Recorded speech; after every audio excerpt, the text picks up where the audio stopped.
Hello everyone, and welcome to another Mac84 live stream. My name is Steve, and we're going to try and recap some power supplies today. First, we need to find where the mount for the tripod went. That I just had in my hand about 15 seconds ago. Well, it wouldn't be a Mac84 live stream if we weren't misplacing things. Now, how about that? Now, if I were a tripod mount, where would I be? Well, we're going to put the camera down for a second while we try and find out where I put the darn thing. The desk is a bit of a mess, as you can see. We have a little friend here. How about you guys try and guess the model of this computer? I'm going to stand up here and just see where I misplaced this darn thing, because I literally had it a second ago.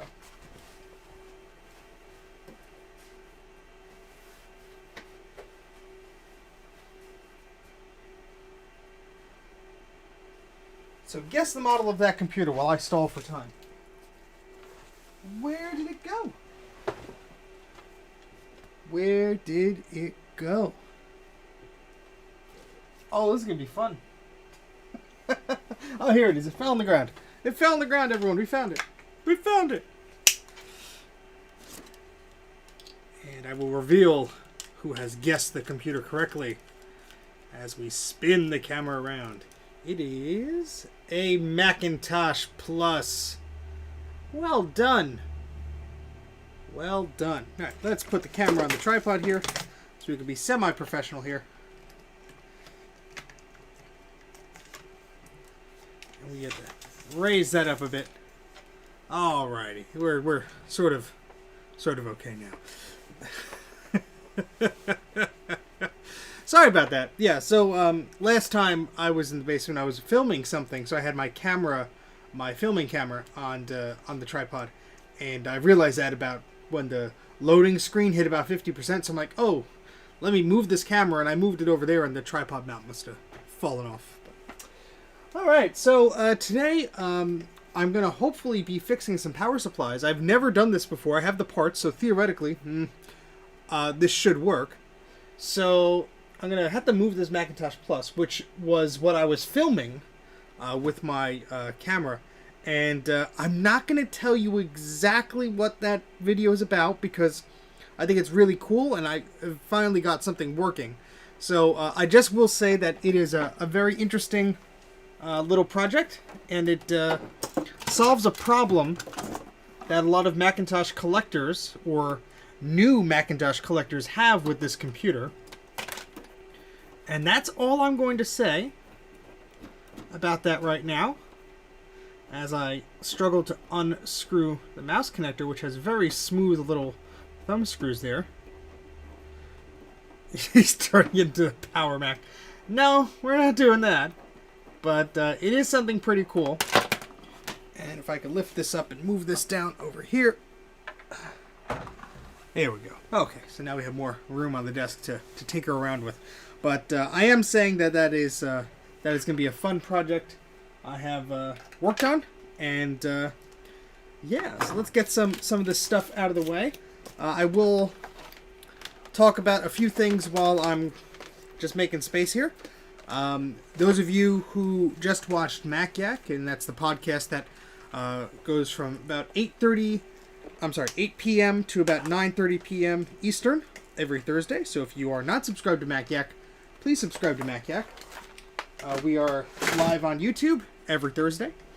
And what I want to say is also Macintosh is coming up. So if you don't know what Macintosh is, go to marchintosh.com. I'll if I could find which wireless keyboard is the one I'm using. Here we go. I'll type that into the chat there. But marchintosh.com. And Joe from Joe's Computer Museum is here. Hey, Joe. And of course, it didn't put it as a link. Let's try that again. There we go. So use the hashtag marchintosh.com when you participate in this. Anyone is available to participate. Everyone's open to participate. Go to the website there. Read the details. It won't confuse you. You don't have to sign your life away or anything like that. Really, really good stuff. And I look forward to participating, collaborating, and having fun with that, because it's a big thing. Just like December, just like September, except we're not saying, oh, you know what, only those established YouTubers with 1 million subscribers can do. No, anybody could do it. And you don't have to do a video. You could do a blog post. You could write an article. You could, do something on social media. The idea is to just produce Macintosh vintage content. Let's say, before Mac OS 10. So it has to be Mac OS 9, Mac OS 8, System 7, System 6, something like that. And do something with the Macintosh and sort of show, these things are pretty cool. Because let's face it, a lot of the big YouTubers out there, not a lot of them are Macintosh YouTubers. Some of them dabble in it once in a while. And LGR will get a cool accessory that only works in a Mac or a piece of software. He'll show off a Mac, and I'm glad that he does. I'm not saying it's a bad thing. But I think, this could really help. And I'm sure if we're successful, this will go on for many years to come. So, okay, all right. So, a few things here. I was playing around with some. I guess we could talk about this for a little bit, because this will be something coming up on the channel. If I could move the tripod so I'm not smashing into things on the ground, which is very hard because we have a little table next to us. And I'll explain what the table is there for a second. But, so I have this Macintosh logic board here. This is mine. And I have my own ROM for my Macintosh here. Now, these computers come with a ROM, and obviously you need that because this contains the Macintosh code and what makes a Macintosh, essentially. It actually includes some of the graphics for the UI and everything. And so this here is essential for the computer to run. Now, if you saw one of my previous live streams where I tried to fix up Logan, Crazy Tech Reviews, Macintosh computer, unfortunately, we got it to work. The recapping was successful, but his ROM chip was dead. Now, I sort of went on a little bit of a wild goose chase, and thankfully people on social media, on Twitter, on Discord, sort of pointed me into the right direction, and I was able to summarize what I was trying to find and order something to try and help me out here. And so, and before I continue this, just want to say, Joe's Computer Museum in the chat, go subscribe to his channel if you've not done so already. Same with Mike's Mac Shack. Two very awesome content creators there, so be sure to subscribe to them. And David Stahl, be sure to subscribe to his channel as well. You can just see their names in the chat there, just click on them, or you could just do a search on Google, on YouTube rather. But back to the ROM chips here. So this one is faulty. It is defective. It does not work. It was put in the opposite way. It fried itself. Whatever. And go subscribe to Jay from the House of Moth before he gets sad. And Mac Attack from Greg Thompson's channel. And MacCack. Why? Just subscribe to all the things. So my table here is preventing me from... There we go. Okay. Now I can move a little bit. You already disliked the channel. Come on. All right. So the problem is... Obviously, Apple does not make these chips anymore. However, these chips are fairly common. Well, you could click on maybe their little icon. I know I could do it. I don't know. Maybe that's just a YouTube Studio thing. Well, you could see the person's name. You could do a search for it. You could subscribe. Everybody should be subscribed at this point. I mean, that's silly if you're not. But anyway, Apple doesn't make these anymore, and I want to make sure that people who have these chips that are damaged can actually have their computers live again. There's no reason why this Macintosh board, which works perfectly fine, has to steal a ROM from somebody else's working Mac. Now, there are tons of logic boards out there that are corroded and destroyed, but the ROM works okay. And that's a good source from these. But my thought was, well, I've had a few people come to me for repair, and I'm not going to be just selling ROM chips just for the heck of it. But what if there was an ability to recreate these for customers' boards that need them? And so that's where an EPROM programmer comes in, or a chip programmer, or whatever you want to call it. And this is the one I found. And I will talk a little about this as I grab the chat, the link that I had on the chat here. Because I did share a link to this. Now, I will tell you, I have done minimal testing with this. So I don't want to say, look, this is the best one to get. go out and get this, and then you get it and go, no, why isn't it no go no more? It don't do what I want to do, etc. So this is just one of those things. There's tons of these little programmers out there. There are ones certainly much cheaper than the ones I have that are available out there. But what I want to say is just, this is the one I have. This is the one I'll be playing around with. And if you want to get the same exact one, you're welcome to do so. I will say the only reason I bought it from Amazon is because, not that they had the cheapest price, but because it sort of came with everything I needed already. So you may be able to shop around, and you may be able to find this much cheaper. Now, let's see if I can log in. Here it is. And let me just grab this order link. Here we go. Okay, so this is a GQ 4x4 True USB Universal Programmer. And it comes just like this. This is what the programmer comes with. Now, if you followed the link on Amazon that I gave you, it actually comes with a few more things. It comes with this adapter, which we'll explain a little bit about in a second, but this is required for what I want to do with it. And then it comes with this bulky thing, which is a EPROM eraser. And this is basically a piece of plastic with a light in there, an ultraviolet, a UV light eraser, and there you go. So yes, so if you follow that link, William, that has basically everything I have here. And I mean, this is probably not the best one, but it's a timer, on-off switch, a questionably looking plug. I don't think I've ever used a plug without the little holes in each peg, so that's a little concerning. But it had decent reviews, and so the trick behind this is this only works with Windows. The software is only available for Windows.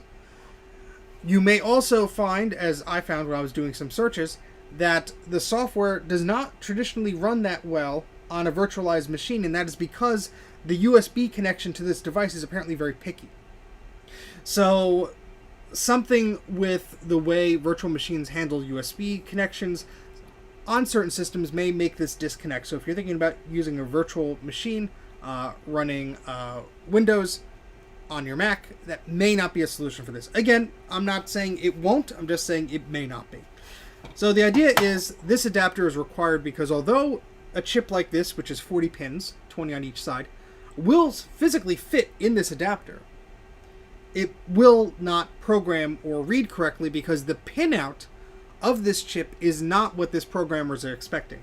So that's where this ADP-054 version 4.1 adapter comes into play.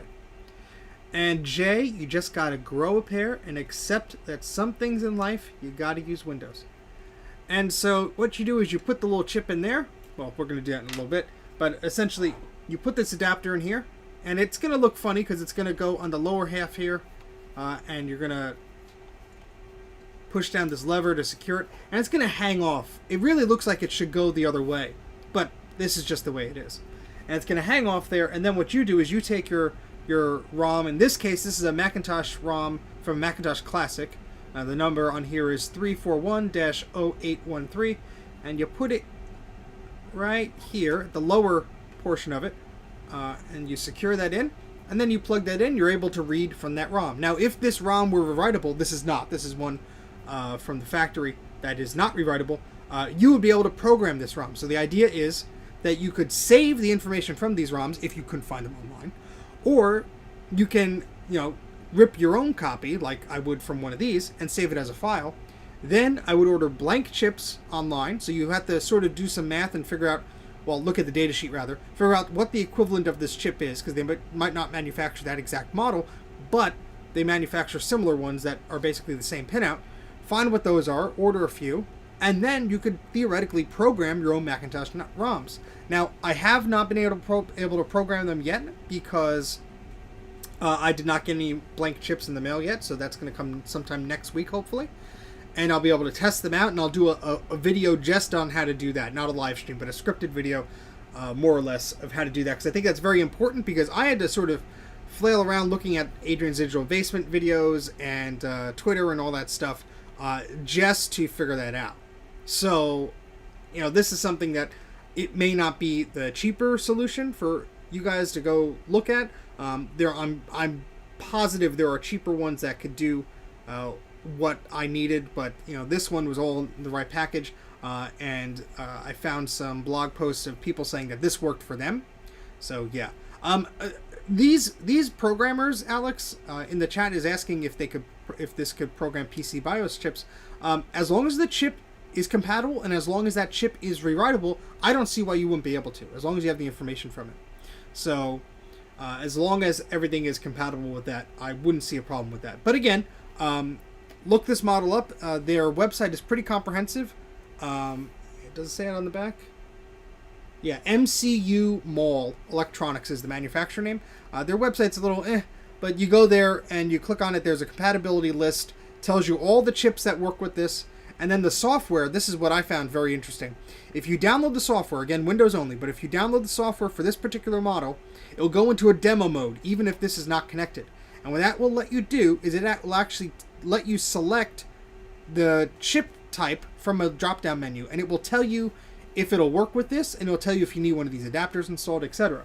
So I'm not going to be able to write a ROM or anything like that, but what I will do is I'll just show you how that piece of software works really quickly. Then we'll get on to fixing some power supplies, but I think it is interesting enough just to show that to you guys real quick.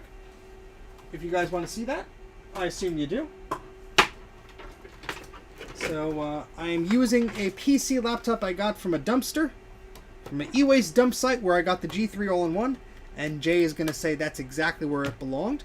And it did, because the SSD on this, yes, it has an SSD, is failing. And that is the first SSD I've ever seen fail. So I did a restore of Windows on here. It had Windows 7.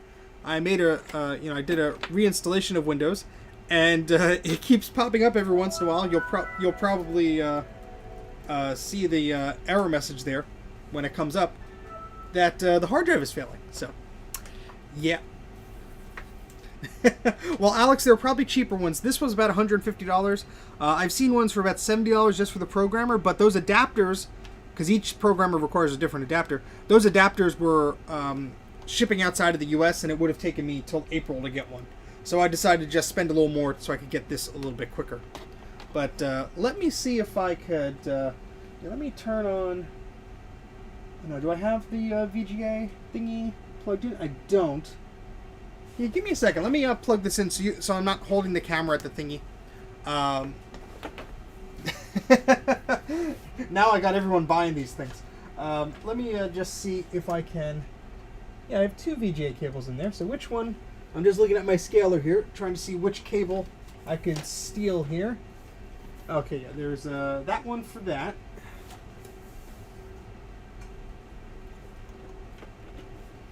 Okay, let me undo this twist tie here and we'll be in business.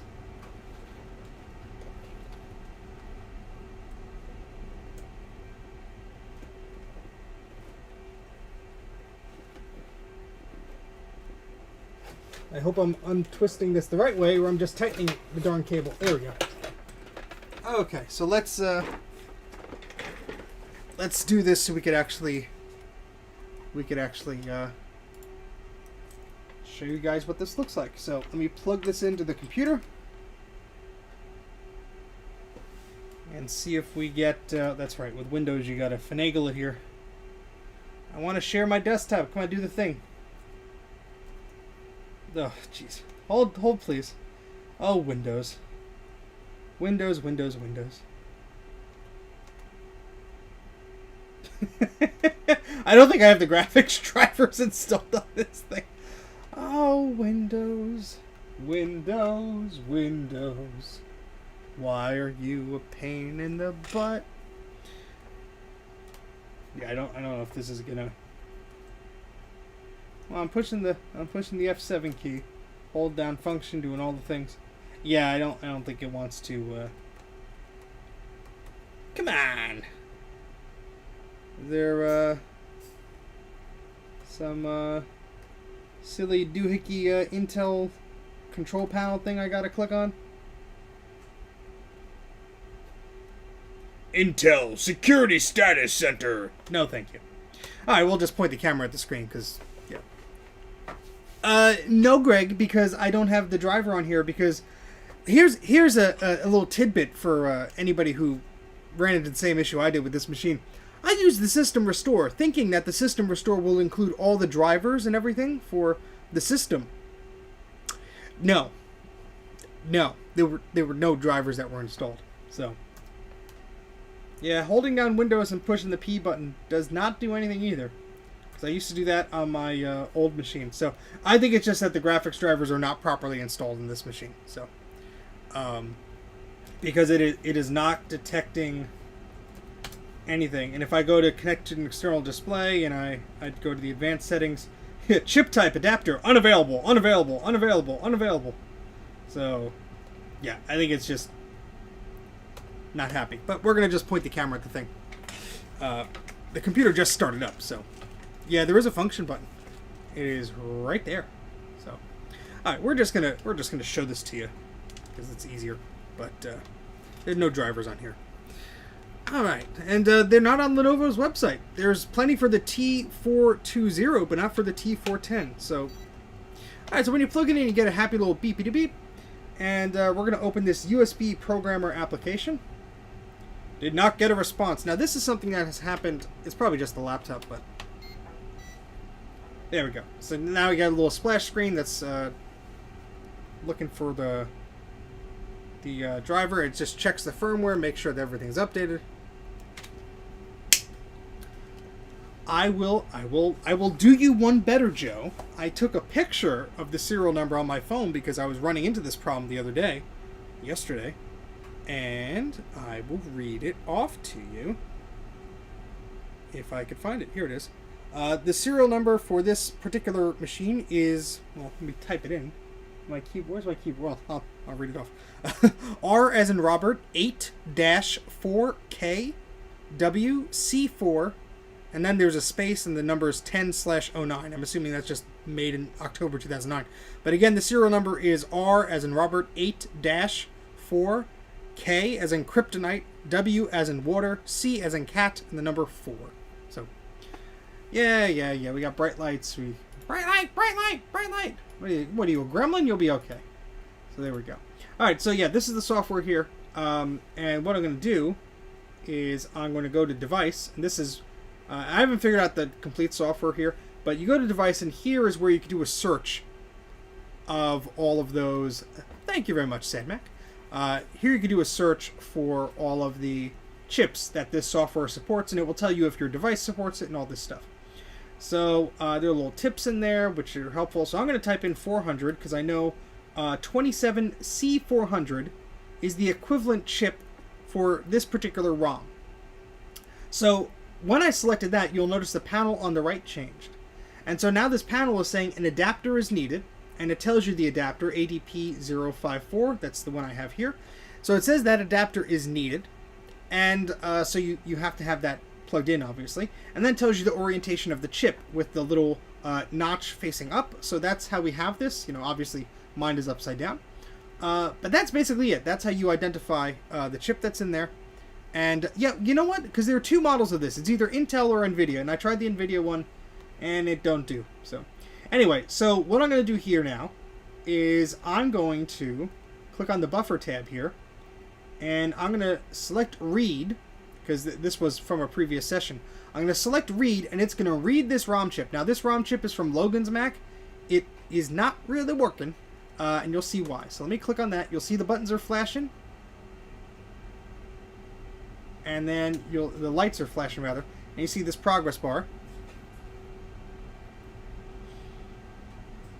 And again, I'm a total newbie at this, but this is a AM27C400 equivalent chip. Maybe that's like, I think that's the modern version they make today.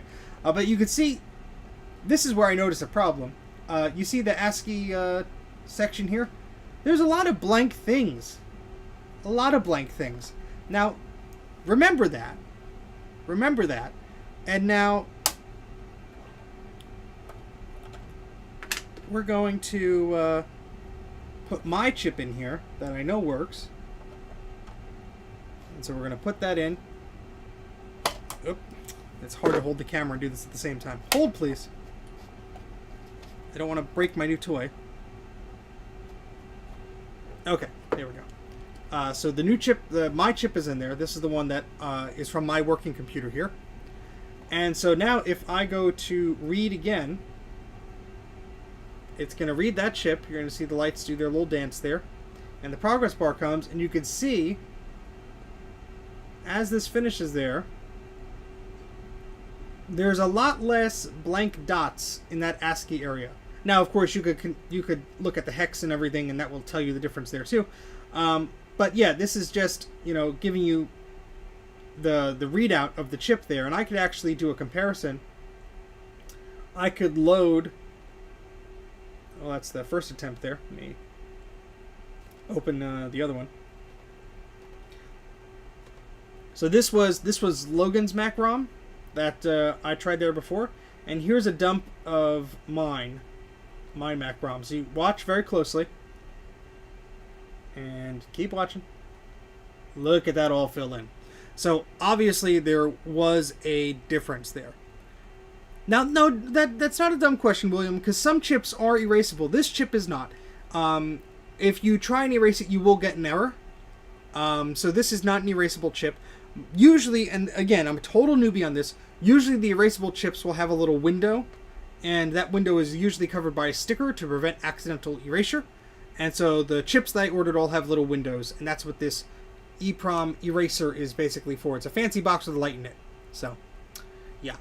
So, yeah, that's basically how this works. That's all I could really do with it now, because they don't have any blank chips for it. But I just wanted to show you how that works there. Yes, and Joe is very correct there. There's a very big difference between an EPROM and an EEPROM. Now, I'm probably saying that wrong and all that fun stuff. But, yeah, EPROM is different from EEPROM. So, just keep that in mind. So, I'm just going to unplug everything here. And we're going to unplug the USB thing. We're going to put this back in the box it came in. And we're going to get rid of this PC off the desk because we don't need it here right now. So that was just a quick demonstration about what that stuff is. I think I'll be having a lot of fun once those chips come in the mail. I had to order them internationally, so hopefully they'll get here fairly soon. But if they don't, we just have to wait a bit longer. But all right, so now onto some fun. Here we go. So some of you may recall that that I have a Macintosh. I'm sorry, an Apple IIgs rather, that the reefer cap went kablamo on. Now, I am not an expert with recapping power supplies. And so, when I was playing around with my Apple IIgs one day, I was looking at it, and I'm like, oh, okay, this still works, that's great, the power supply seems to work, so I'm not going to mess around with it. And it was shortly after I was hanging out with Mike last time. And I was working on the machine, and all of a sudden, pop! The reefer capacitor blew up. And here's exactly what it looks like. So it split right down the side of it. Spewed out lovely smelling smoke all over the place. And just went kablamo! It was absolutely terrible. And so this thing smelled up the entire basement. So the basement stunk for a while. And these are reefer capacitors. They're, paper filter capacitors, or whatever you want to call them. Well, they're power filter capacitors, but I think there's like a paper coating inside. Anyway, these things are ancient, and they fail. So the problem was, I needed to order some new ones. Now, I put off ordering capacitors and things for a long time because the shipping is usually about $10, and I figure, well, let me just wait until I need a bunch of stuff, and I'll just make one order. Now, I made a bit of an error there because I accidentally ordered the wrong reefer capacitors, and I got a bunch of ones that I probably won't be able to use, but lesson learned. So I did order the correct ones, and we will be trying to put them on this computer today and trying to fix that up. So let me back my chair up a little bit. And I will grab some of the replacements here. Well, let's try and find them. I just got there's a bunch of boxes behind me, so it's just a process of elimination of which box the new capacitors are in, because I have like 3 or 4 Mauser boxes that I got recently. And they all start to look together the same, you know. It's like, wait, which box did that come in? Oh, that's the one. No, wait, that's not it. So, yeah, so this has a few different ones. Yes, this is an Apple IIgs power supply, and actually made a recapping guide for this. Yeah, so here's some refill caps. These are not the exact ones for this one. These smaller ones, I believe, will be okay. These smaller, so this power supply has 4 refill capacitors, 2 of 2 types. So these smaller ones, I believe, will be okay, and I'll read off the numbers and everything once I confirm that. Let me just put the rest of this junk in this box. Let me move my Macintosh ROMs away so we don't hurt them. And let me just peek under some of the junk I put under here, because I know, yeah, here's the good ones. So my friend Bruce of Brankus Creations here helped me out and found the capacitors that were replacements for these. Now these are a bit different looking. These are Panasonics, I believe. I have booted a 2GS over the network from a Macintosh before. You could do it over an Apple Talk network. So yeah, these are, I don't know if they're Panasonics, whatever they are.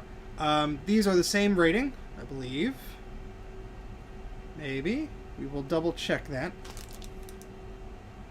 Yes, 275 volts, 0.22 UF. And that is exactly what this one was. So the camera's probably not going to focus because it wants... Oh, wait, it actually did for a second.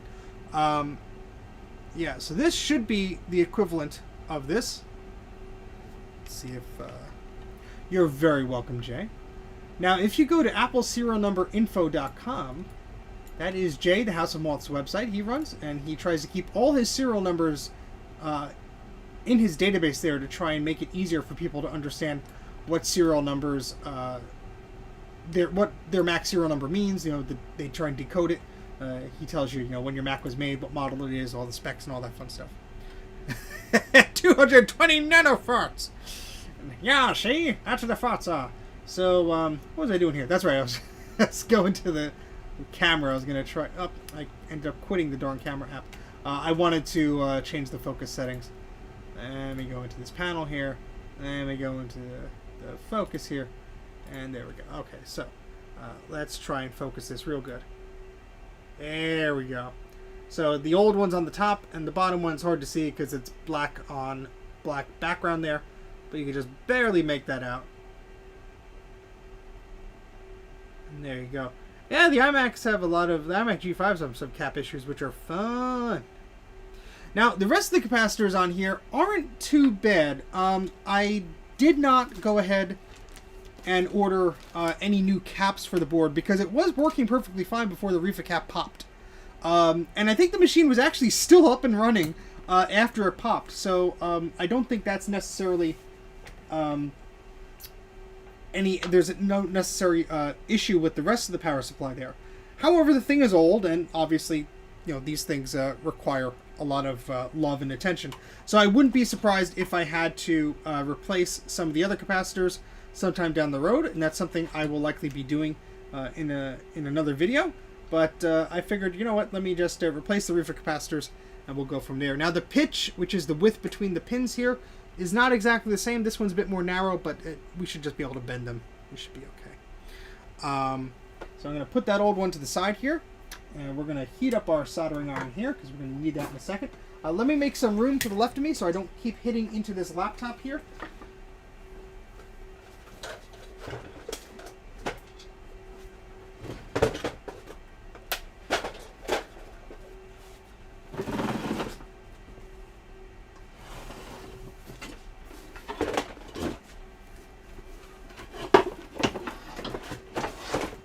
There we go, much better.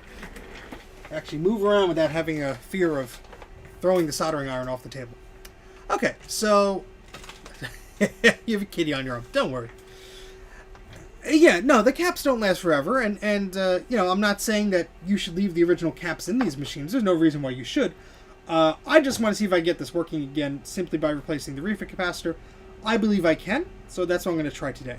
So that's simply what we're going to do.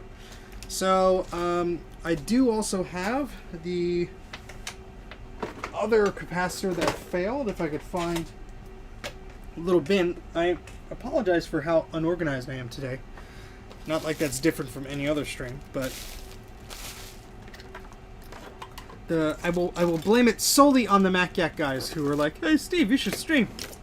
And me, I gave in to peer pressure, folks. And I said, "You know what? I'll do a little streamer-rooney here." And I'm here. So, and it's Bruce, the one who peer pressured me into streaming. Welcome to the stream. We're gonna see if your capacitor, reefer capacitor recommendation works, Bruce. We're gonna give it all a test live. So, yeah. All right. So where's that other little bin here that had? I just want to compare the smaller capacitor. Well, I wrote it down. I think it's on the website. Let me just go to my own website here, and see if we could find that capacitor listing I have here. So I wrote a little guide about it. I will put that guide, that link here. So if you want, Bruce is like, uh-oh. So if you want, you can follow along that guide. Again, it might not be perfect, but we're going to test it out. So the reefer caps here. Okay, so yeah, the smaller reefer capacitors are supposed to be 4,700 picofarads, which this is, and 250 volts. So I didn't write down the voltage, but the part number there that I researched matches this, so we should be okay. This is for an Apple IIgs, David. Okay, so yeah, we should be good to go. Now, I apologize I didn't say hello to everybody in the chat. Let me just go through here real quick. We have Alex here, we have Mike, we have Sad Mac, we have Greg, we have Lazy Jones, we have Jay from the House of Moth, we have Distro Hopper, Sad Mac, if I did not say you already, we have David, we have Mitchell, we have Neil, we have Starbuck Tech, who else is here? We have Joe from Joe's Computer Museum, we have Justin Pope, or at least we did have some of these people, they might have slipped away. We have William and Greg Thompson. I think that's about it. Oh, Raw Elements is here. GP33 is here. He's relaxing after video editing. Well done. Mam693 is here. And we got Christopher Bourne. Got a whole bunch of... We have Neo B is here. We have Adam. And John Dingo. And Jeff Bernard. More people just keep joining. So apologies if I can't get to you all. But Bruce from Brightest Creations is here. Ed Retrotech is here. And Ashton Norman is here. So excellent, excellent, excellent. Welcome to the stream. So we're going to try and fix this up here. So it should be just as simple as putting the two reefer capacitors where they should go and the other two where they should go. Let me just check my guide again real quick, because I don't remember where the small little reefer capacitors went. Oh, I see. Okay. So those were all the way over here. Let me get the camera in closer so you can see exactly what I'm talking about. And click on the guide that I put in the YouTube chat there for a closer look. But the two small reefer capacitors went here and here. So right above my finger, there were some little holes there. That's where those two went. And the big ones went here. And then there's one that goes behind there where those two holes are there. So hopefully we'll be able to replace all of those. And we'll get our Apple IIgs working again. How about that? That'd be nice, wouldn't it? Yes, it would be. Yes, it would be. Check twice, solder once. Yes, exactly. Now, I don't believe that these reefer capacitors have a polarity to them. Since they are filter caps, I believe you can just put them in any which way. I don't think it really matters. I will leave it to those smarter than I am with electrical engineering degrees to tell me otherwise. But I believe that is the case. So I'm going to just take out two of these here. I'm going to take out one of these. And I will show on the camera the models of these in 1 second. Let me just put them back in the bag so I do not misplace them.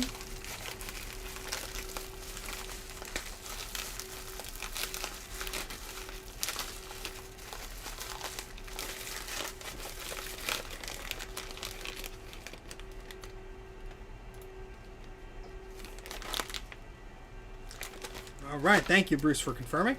So these are the smaller reefer caps. They look like this. You need two of them, and here is both the Mauser number and the manufacturer number. Wait for the camera to focus there. Oh, you just did it. There we go. So if you need to order one of these, or two of them rather, those are the ones you get. And these are the bigger ones. These are the ones that Bruce recommended, so I hope these work. We will see. Oh, come on. You can focus. Come on. You want to focus? You want to be a good camera? There we go. So there we go. That's for them. So I guess it wouldn't, but you know what? I've asked stranger questions, and I've got stranger answers. So there you go. I should have switched to the bigger soldering iron tip here, but I guess we'll be okay. So let's turn this little fan on so we don't breathe in all the fumes, because I do not have a fume extractor yet, because I spent all the money on the EPROM Programmer. But let's try it and just do some quick work here.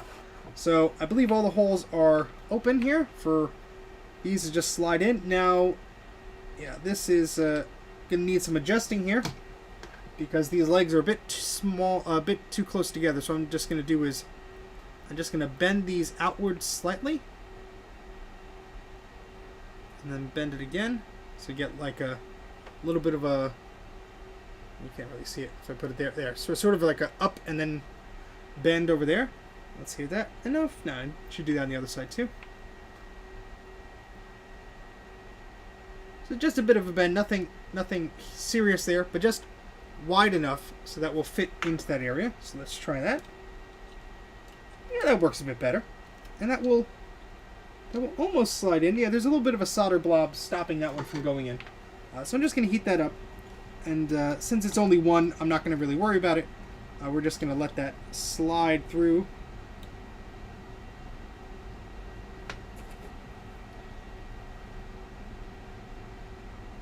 Now it's a big solder joint because this is an older system here. So again, I should have used my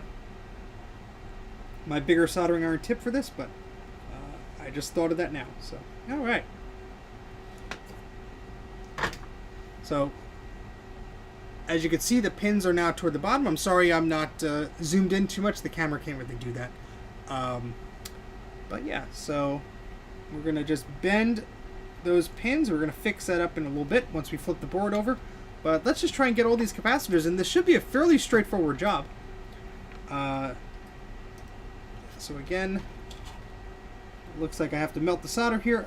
Very fancy work, I know. I could simply just remove the solder and clean it up and all that stuff. And I will be cleaning them up a little bit.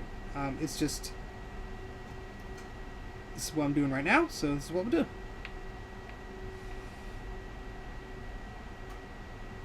Alright, so that hole is clear. There's a bit of a hole on this side, but I don't think it's big enough for the pin to find its way through on its own. So let's just help that by heating up this pad here. Yes, I am very thankful that I have power and heat and a roof over my head right now. My sympathies to all those people who are suffering without the amenities we all take for granted, because that's a terrible situation. Okay, so that cap is through. Now this is your more traditional paper capacitor thingy. It is on the list, Joe. There's always something that I intend to buy, and then I go and spend the money on something else. It's like, oh, I'll buy a new soldering iron. Ooh, look at EPROM reader or programmer. So I think that's next on the list. I'm gladly accepting donations. Wink. Yeah. All right. So, but use the tools that work. Obviously, you can get by with budget tools, but there's definitely practical reasons why you'd want better equipment. Yes, I know. When I die of capacitor cancer, then you'll all be laughing at me. You should have got the fume extractor.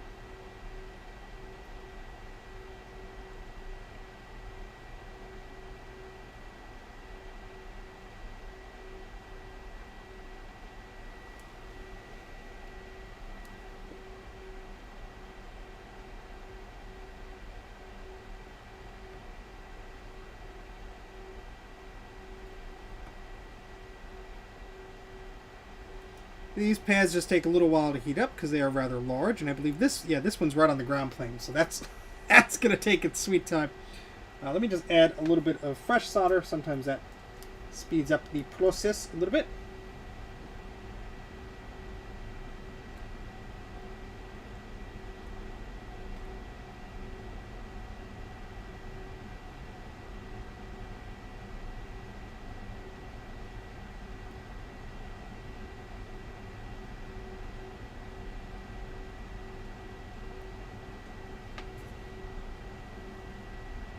Oh, thank you very much, Joe. Greatly appreciated. Eep! We give everyone a wild eep whenever they do a super chat. Thank you very much, Joe. That will definitely go towards the Steve Needs Better Tools Fund. Whether it's a soldering iron or a desoldering gun or whatever stuff at 3 a.m. I decide, ooh, I'll have one of those. That'll definitely go towards that. So thank you very much. Alright, so we are slowly going here. What did I read about a bad ROM? There were basically I have a client's Macintosh Classic that requires a new ROM. And yeah, pretty much we're gonna try and burn a new ROM once the blank ROMs come. Yeah, let me crank the heat up on this. I usually leave it at like 450, but we're cranking it all the way up.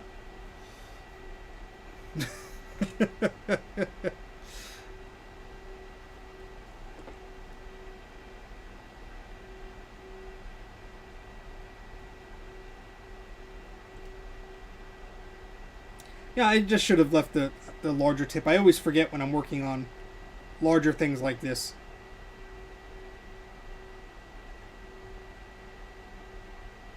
And again, one of those fancy soldering irons that everyone keeps telling me about, we could just switch the tips, and that's exactly what I'm going to do now.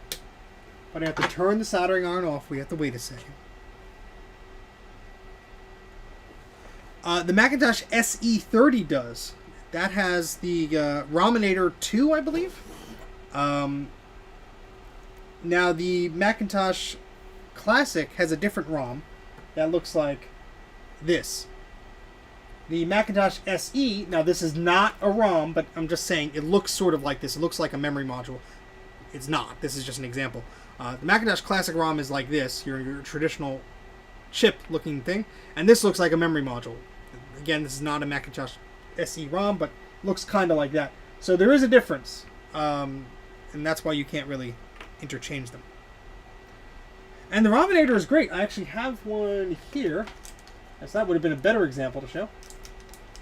You can get it out of the little bag here. So here's the Rominator 2 Atom, is what it's called. And this is from BigMessOWires.com.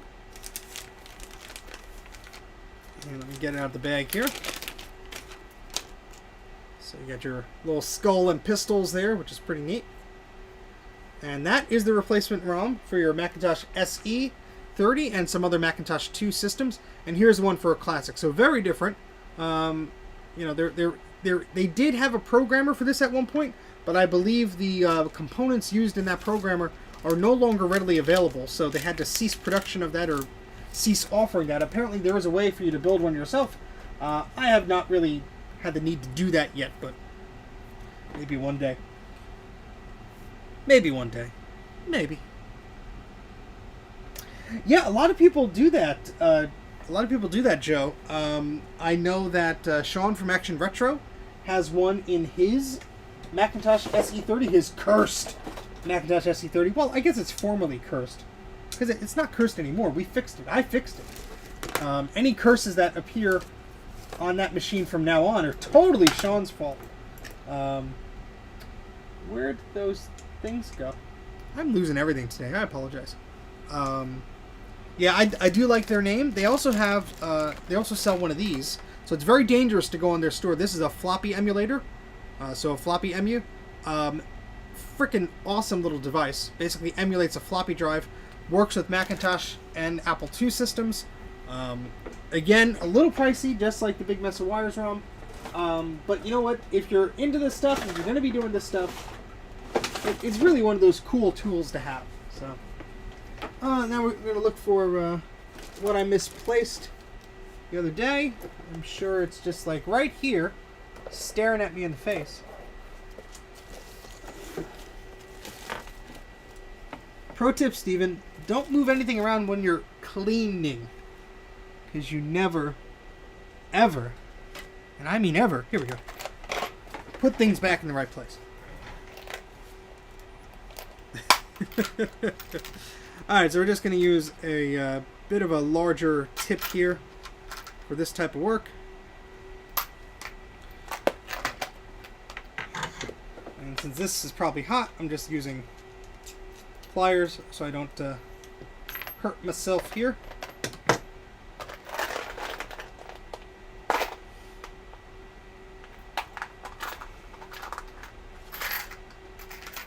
And we dropped a soldering tip on the floor. Let me pick that up. I know this is very exciting. This is the content you come here to watch. Well, I don't know why I'm being careful with this one. This one is cold, but very exciting, I know.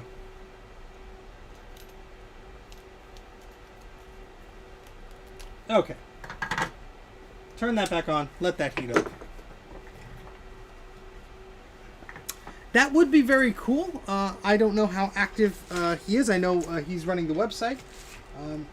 It would be lovely to have him on, or you know, we would be happy to reach out to him. So that's something we could definitely do. But one of those things where these people make these awesome tools, and it's great to talk to them. Yeah, it might be just, you know, schedule or what, but we recently had Joe on from Joe's Computer Museum as recently as today. So, you know, nothing is impossible. You think you have the wrong reefer caps. Well, earlier in the stream I did show these. Now, your power supply could not, maybe it's a different model. This is a Dynacomp model. I know many different manufacturers made them. These are the capacitors that I ordered. These are the larger ones here. I'll let that focus. And these are the smaller ones. Again, I'll put the link in the video description once we're all done here. And I'll put them on my website too. I do have another 2GS power supply, which is right here. And this looks very similar to this one, but there are different capacitors on the right here. So you can see there are all these yellow ones sticking up here. This one, they're not essentially in the same order. I mean, they might be, but I'm not sure. But there are still two reefer caps here, and they look to be the identical type. You have the two big ones here, and you have the two smaller ones sort of buried down there. So this is also a Dynacomp. So I don't know if this is just a separate revision or what, but I don't know if this one actually works or not. I'll have to double check on that, because I do have one where the power supply just clicks. And it could be a number of things. It could be the transformer. But I took that apart just to see if how different it was. So, oh, yours are all Dynacomp. Okay. All right. So we got our soldering iron heating up here. This should do quick work of what we were trying to do before.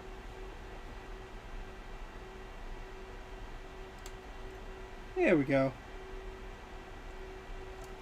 Do I have that one in the right? Oh. It's trying. All right, let's try that again.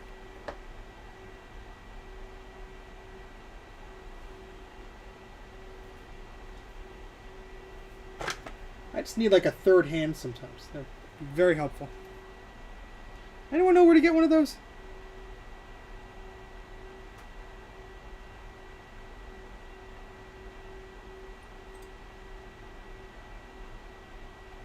Okay, why isn't this one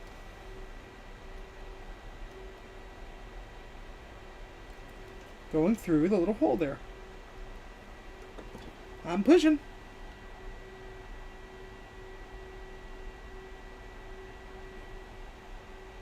Put some fresh solder on there to try and persuade it. Come on.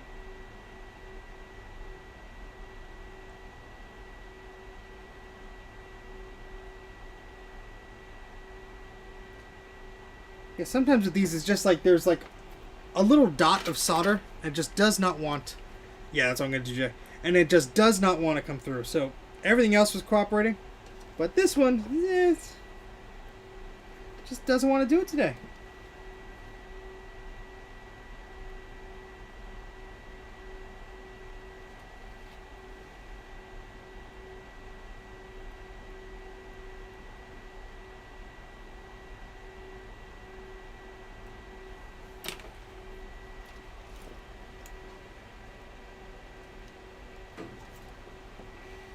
There we go. All right.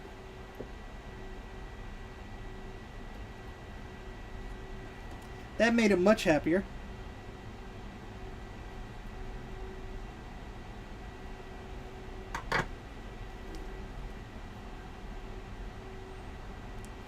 Yeah, I know.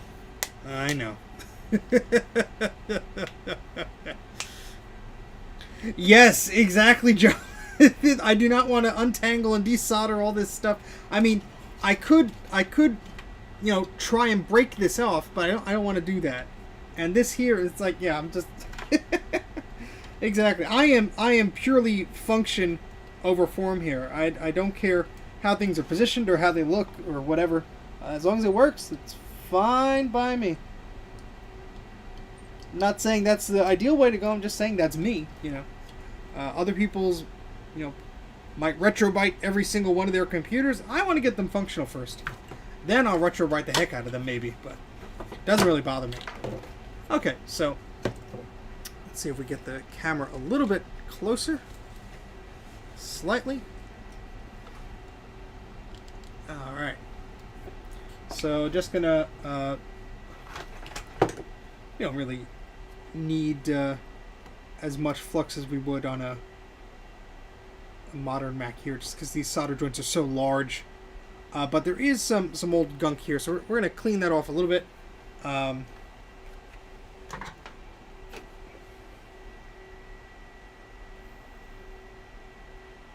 the solder is older than I am, I'm sure, so it does not hurt to get some of that away.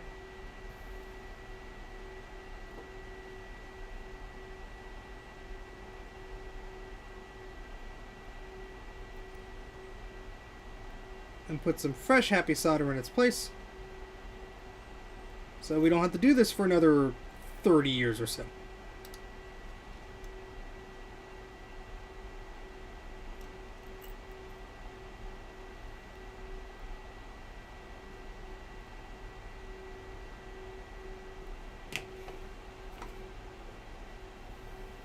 My, what big caps you have! All the better to power you, my dear. Oh, I forgot to do one over here. Forgot to do this one. Alright, so again, it's just a little precautionary thing. Didn't really have to do it with this one. The joints looked okay, but I'm here. Might as well do it.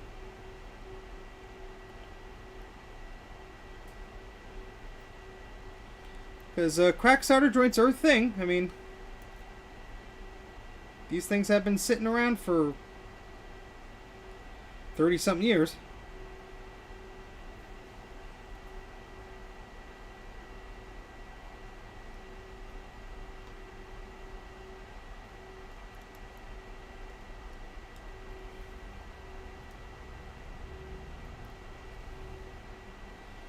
Alright, so that all looks okay to me. Everything looks like it's making a connection.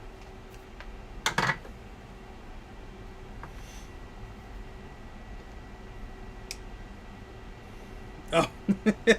Yeah, some of those machines are just so much fun to mess with. And by fun, I mean frustrating. Alright, so we're just going to clip all the extra little legs off.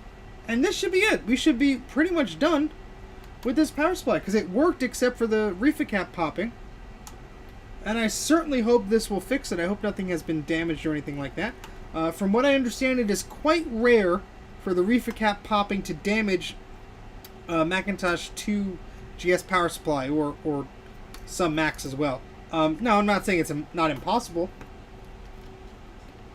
I'm just saying from what I understand, it's not too common, because these are safety capacitors. Usually, if they fail, sometimes you can run the system. I would not advise that. I would want to fix the problem. But, yeah.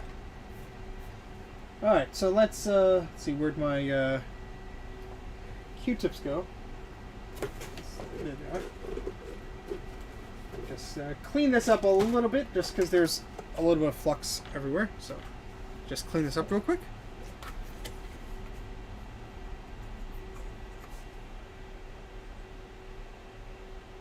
Exactly, yeah. And that's a project I'll be tackling sometime soon, Joe. Is my Macintosh Classic analog board power supply. The display is a little wobbly. I get some weird things going on. The machine still works. The logic board's fine because I recapped the logic board. But every once in a while you get some it's not happy. So that is certainly something I have to address. I have not ordered the capacitor parts for it yet. If you happen to have the US models of the, if you have a little guide for that, because I know Bruce has the international version. I'm not sure how many of those analog boards you may have recapped, Joe. If you have any details about the capacitor models or whatever you used, I'd be happy to take advantage of that to not have to do my own homework on that. If you don't, that's okay, but it just saves some time. Because as you know, I'd like to measure the size, the width, and everything of the caps, make sure it's going to fit the original board and everything like that. But the rest of this looks okay.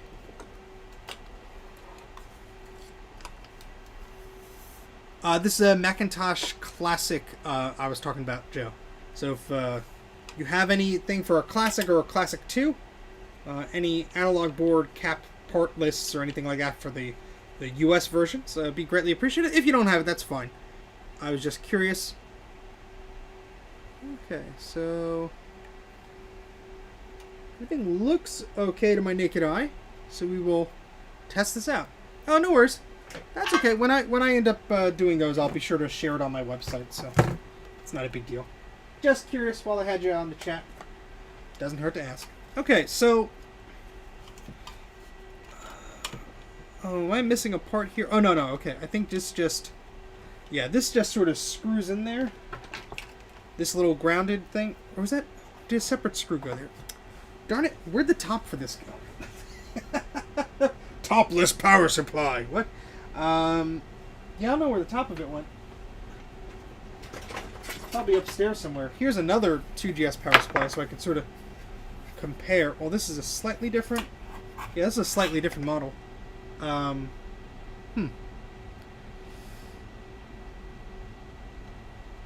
Yeah, these are a little bit different.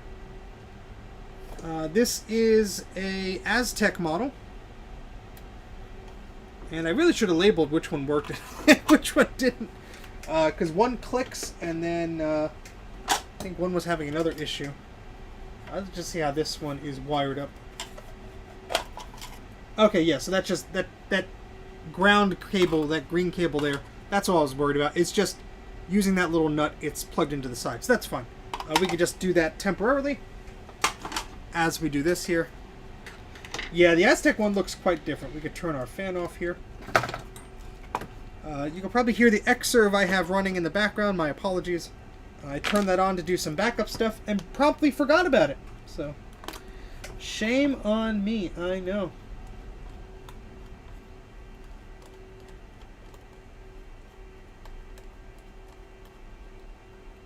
Let's put that there. Just securing that here. So our ground is connected to the case of the power supply. Ground wires are important, aren't they, Jay? I think Jay found out the hard way that if your CRT monitor has a bunch of ground wires in it, you probably should install all of them before you try and power the device on. Just maybe,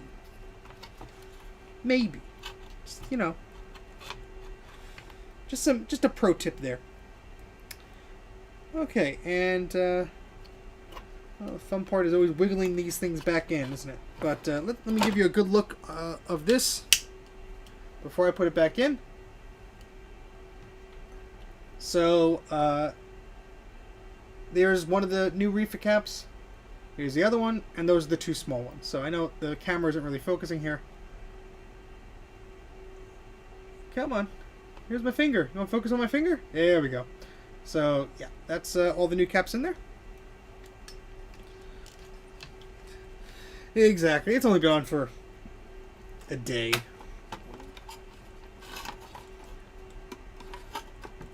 Oh, this is going to be fun. Now, there are some brown spots on this board. I think that's just the components running a bit hot and over the past 20 years or so, slightly scorching the board. Nothing I'm really concerned about because this did work before. I will have to replace those capacitors, I'm sure, at some point, but I think it'll be okay. Alright, so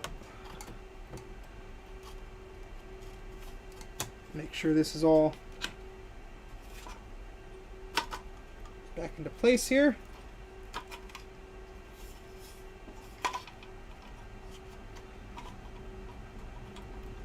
Why do I get the feeling that something is not right here? Let me look at the one that I just took apart here. Oh, yeah, that looks good. Oh, I see what I did. So those reefer caps on the stock board were actually on their side. So I made a boo-boo here. I replaced all the filter caps, but see how they're hitting this on-off switch here? They're sitting like right on it, so I can't put the power supply back in. So what I have to do is, I should have took note of that, and I will note that in my guide now, because I have to redo this work now. That's a oopsie. Oh, I hate the way this is all situated here. Ugh. You have to sort of like bend and flex this thing just to get it out properly.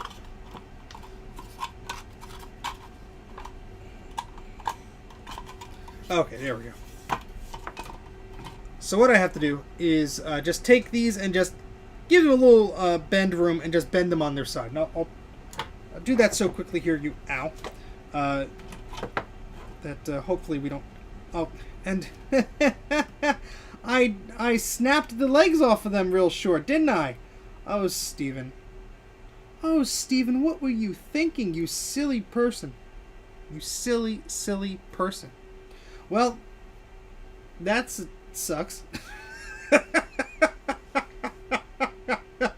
That really sucks. I don't really have that many spares of these small ones because I bought them in such a low batch because I was like, I'm gonna probably need the wrong ones. Oh boy. You know what? Screw it. I don't care if it fits flush. I'm just gonna test it out here. I'll order more refas when I need to. Redoing it.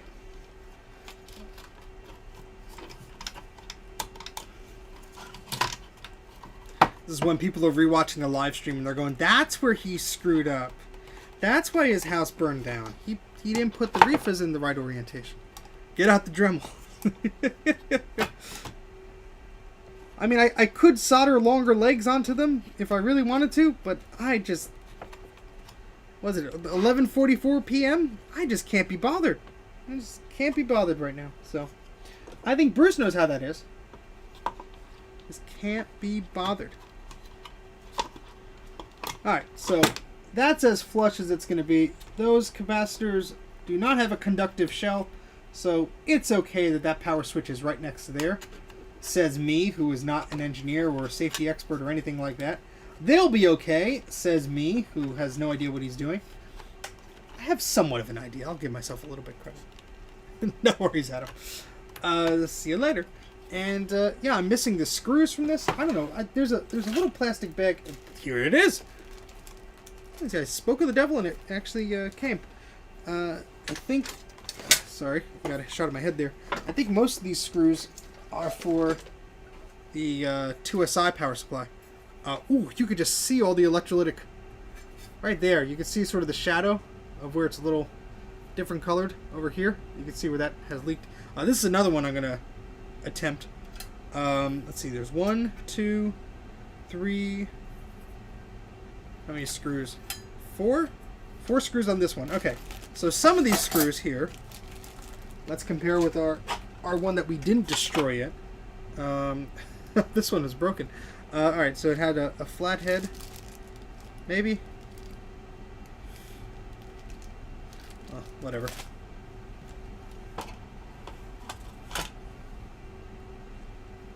I have not. Bruce is just stirring the pot here. Spreading the old gossip. I did no such thing. I'm pretty sure this power supply was the one that's clicking. So I'm going to just steal one of the screws out of there because I don't care at this point.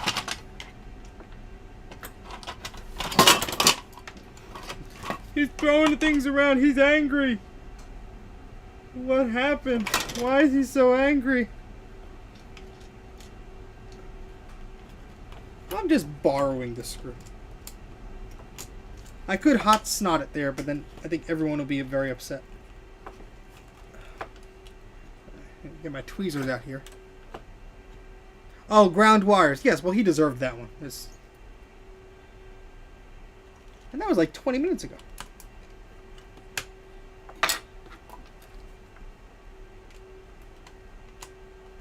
The X-Serve is not next to my bed, thankfully. Otherwise, I would have got out of bed and turned it off. It would be like, oh, screw that. It's too loud. the Macintosh white noise machine. Okay, so none of these screws are ground from what I understand, because we have that ground plugged in there. So these screws are just to make sure that the board is staying still, which will be fine. Be fine. Right into the heating ducts. That'd be hilarious. How do you power your house? I help power it by my X-Serve. So I'll put the screws in there, and maybe we'll work on this one next. If this power supply works to my delight, then we should be good to go. All right, so let me get my Apple IIgs, which is right here. And if Mike's still awake, Mike! Wake up, Mike! He would probably be happy. Because Mike likes his Apple IIs. And who doesn't? I mean, fantastic little machines here. This particular one does not have a fan. I mean, I don't think a lot of them did. I wouldn't be surprised if there were revisions with it or mods or whatever. I just don't have one with a fan in it.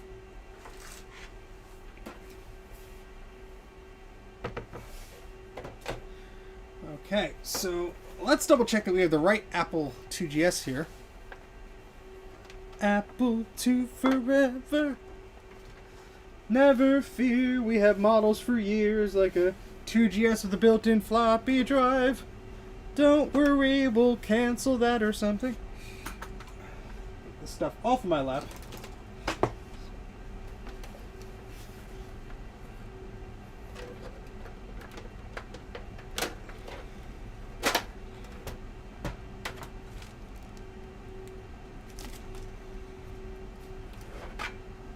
Okay, this is not the Apple II I was using when this thing went pop.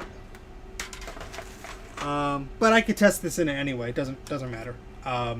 This one does work. Mike and I were having some issues with it, but nothing too serious. But we could test that. So let's put in our power supply. We have the old smoke test here. I'm actually a little nervous about this. Again, I've never recapped a power supply, really, of this vintage. So I'm hoping for a beep and a light here. That's what I'm hoping for. So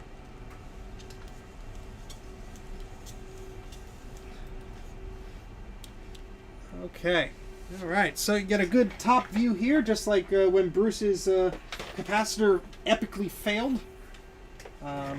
So we're gonna see if this does anything, because the top is off here.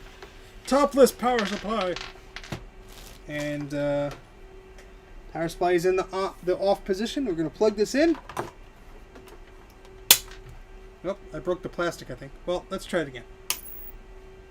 Okay, that squealed. That scared me. I don't know if you guys heard that. The power supply did a squealing noise. I don't know if it's just because it's not screwed down correctly. Maybe that's why. Or maybe something's touching something.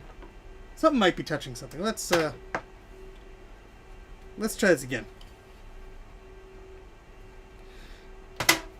Cause that's a little that scared me a little bit. Where's the kaboom? Yeah, maybe it's because the refas are like right up against the on-off socket. I don't know. Smells okay. But we definitely had some noise. I didn't hear a beep or a light go on. Well, if it tripped my breaker, we wouldn't be streaming. But, alright, well, let's carefully take this out, because now the capacitors definitely have some juice in them. I guess I should replace those refas and put them on its side and screw this thing in properly. Then again, it could be this system. Was this system... There's one machine that I had that I stole all the goodies out of. I don't know if that one worked. Now, let me try my other Apple II. I'm just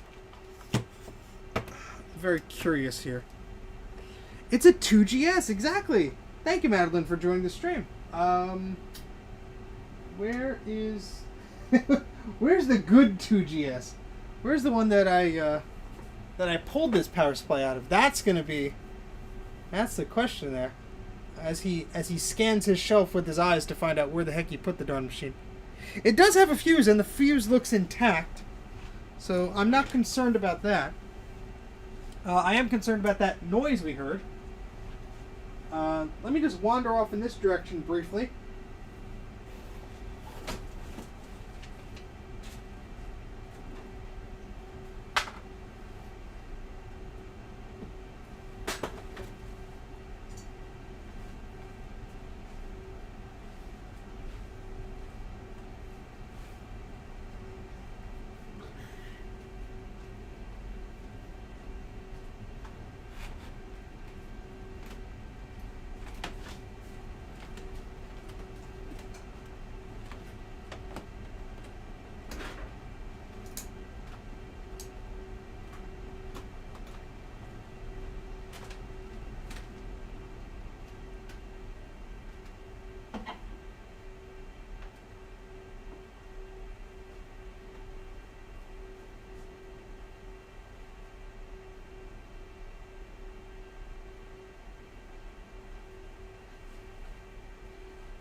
Okay.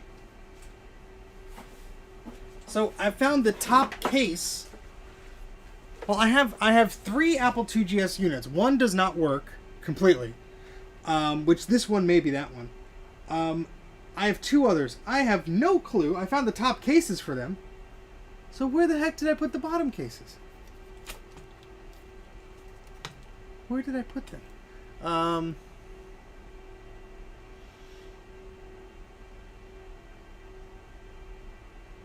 Oh, that's cool, John. That's a cool thing to do.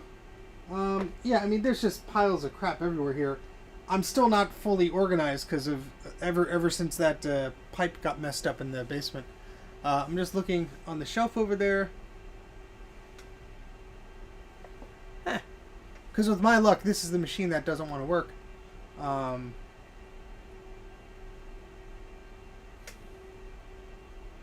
just trying to think where I would have put it. Yeah, not like me to misplace an entire machine. But, low negative voltage side. Yeah, that could be it. I just replaced the reefer caps, Madeline, so, that's all I did on this power supply. I know this one worked before the reefer cap popped. Now, it could have caused another problem. Who knows?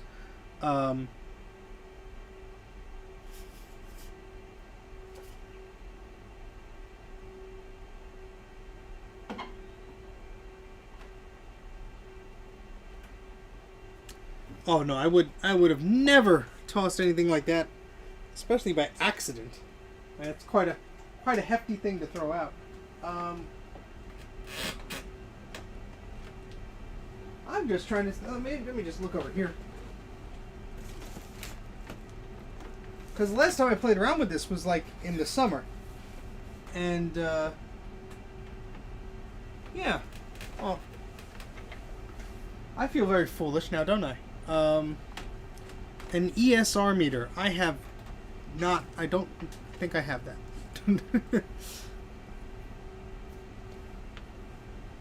Not even dead batteries. Exactly. So why would I throw away a working computer?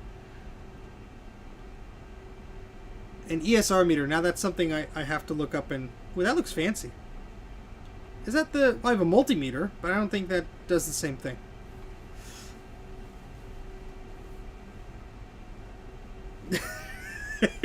Sorry, Justin.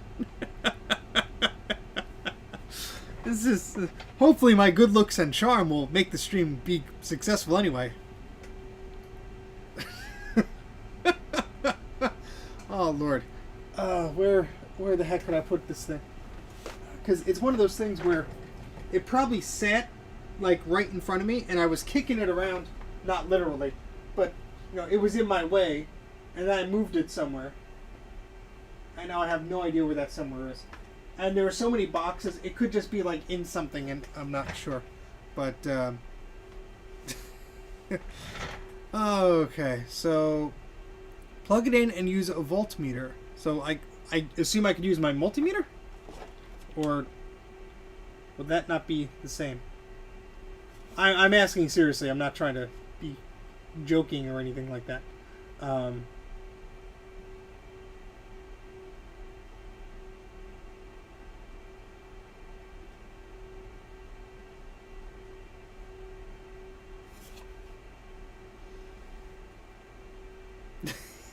Hoard stash. Exactly. Alright, let me move the body of this off, and I'll get my multimeter here. We can at least test some voltages. If I could find where I put it. Here it is. Oh, I see. I think I see. I found the Apple IIgs. I found the Apple IIgs. It's right in the bin with the Atari stuff I left over here. Hold, please.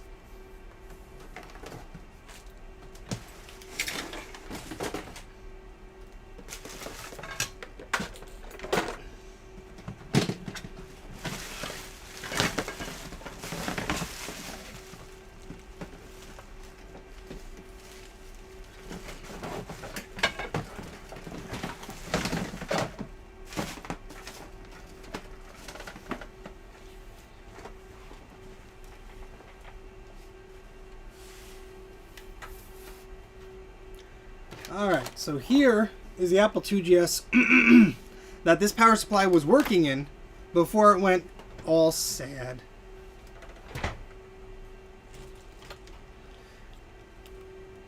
So this 2GS has a SCSI card and a fancy memory card and everything. I will be potentially taking out some of these fancy cards as I test this machine, because if it blows up something, that's probably not good. But yeah, this is the 2GS that I had working before. It does on the Apple III supplies. Okay, huh? Interesting. Well, we could do a test. So let me make some space here. So I have 2 out of the 3 Apple. Did I have 4 at one point? That's right. I gave one to Mike. So yeah, my concern was this like touching the reefer caps. Let me give this the old nudge. Just to...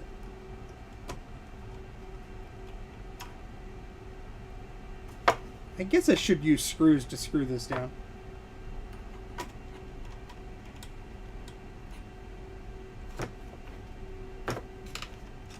I mean, for all I know, it's making that squealing noise because this isn't like... Well, that's probably a problem. Hold on. Hold, please. Jeez. I thought this was going to be an easy stream. 1, 2, 3. Fix the power supply. Easy squeezy. Not the case. Oh, these are annoying to get off.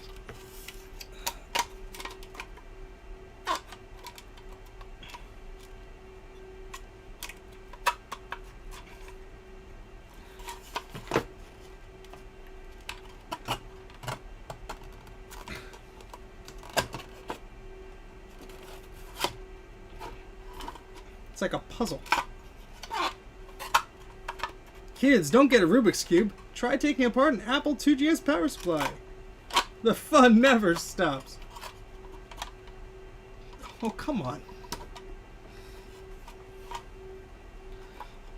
I will know once I get this thing out of here. Come on. Oh, you gotta be kidding me. How'd I get you in there in the first place? Oh, this just has to... There we go. Alright. I wonder if we'll have any problems just running it like this. So, I noticed that this little component here, this little guy marked MR500, this little guy right here, one of those pins was touching the metal case. So that's probably not ideal. I don't think I'd be hurting it if I just let it run like this on the wood, because the wood is not conductive. What? I'm sorry, Madeline, I missed a clip. This stupid thing does not want to come out. So that was probably not happy. But I don't think me running it on this wood will hurt anything, as long as I don't have anything under it. A bench build. Yeah, so let's get our questionable Apple II back on here. We're not gonna risk the good one yet. And this won't reach, of course. You son of a... Why did they do this? Why did they put this little thing here? That's so flippin' annoying. I mean, come on. Really?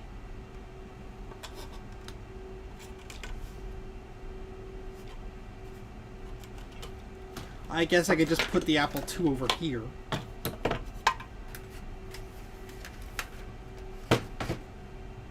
But that's a little silly.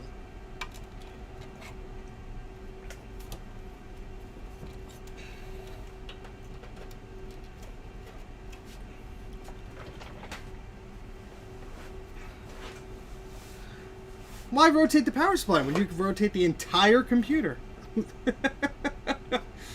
Alright, let's make sure nothing was loose here. No, everything looks good. Twist it 90 degrees with pliers to remove. Really? Well, now I have to try that. Rotate the desk. Let's everybody switch places. Is it that simple? Is it that simple?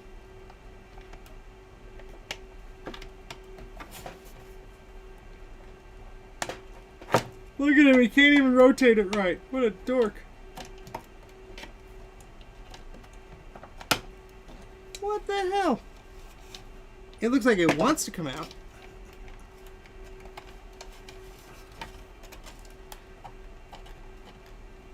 Oh, you little stinker. Oh, it looks like I have to like squeeze, like I have to press. Oh, so close.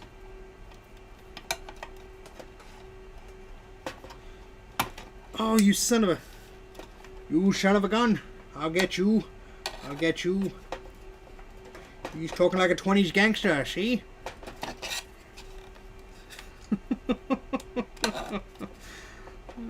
Screw it. I'll just leave it there. It's fine the way it is. Thomas is like, just turn it on already. What's your problem? Alright. Yeah, I was pressing and turning. I'm probably doing it wrong. That's okay. Alright, we're going to put our foot on the power strip and turn this sucker off in case it goes nuclear. And, alright, let's hope I don't fry myself here. Probably... Cheese 'em crackers. Where's that other screw? Just get a screw here to keep this in there. Oh, I need a little washer, don't I? The darndest things I need. You dial 9-1, and now I tell you, dial 1 again. Close the door, you're letting the heat out. Shut up, shut up, shut up.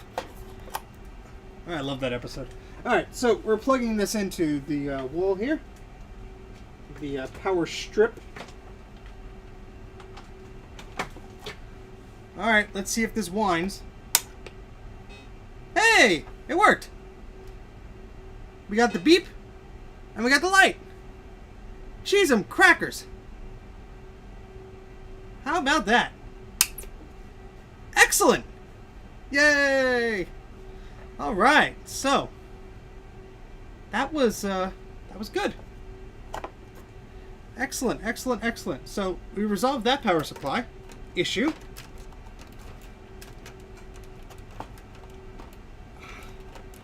Get the connector off the board, that'll be good. Excellent. So for those of you who didn't see it, this light went on. It beeped. It was happy. So that is very, very cool. So that's all that needed. It just needed some new reefer caps. Now, I will not put this fully back together because I want to get some screws and everything. I need to find those parts and everything. They're in a toolbox on the other side of the basement. But we fixed one. How about we go for another? What do you guys say? We've only been streaming for an hour and a half. Clearly, you could do better than that, Steve. Why is he talking in weird voices again? I don't know.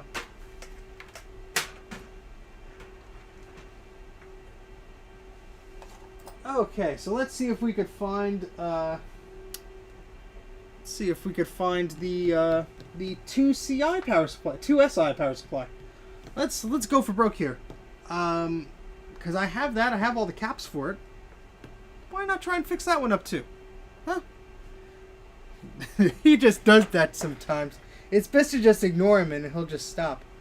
Yeah, I was showing off that power supply on a recent stream, and I have to remind myself where I put it. Did you have it? No.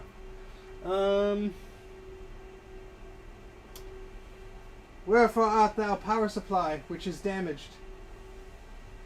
Did I leave it in the other room with the ultrasonic cleaner?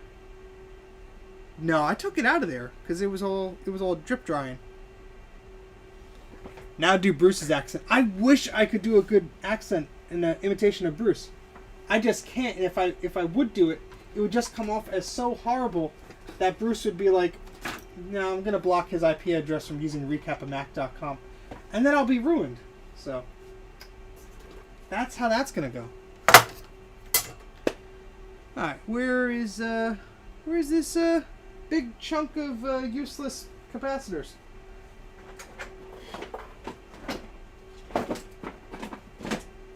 Oh, here it is. I found it. No, that's the other chunk of useless capacitors. I thought I found it. It might be in this area. Let me just take a look.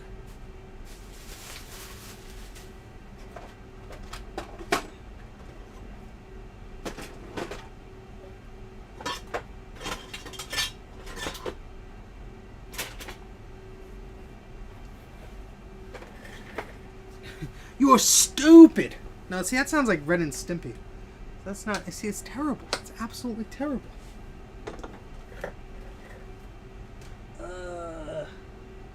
Where'd it go? This is why I can't have nice things.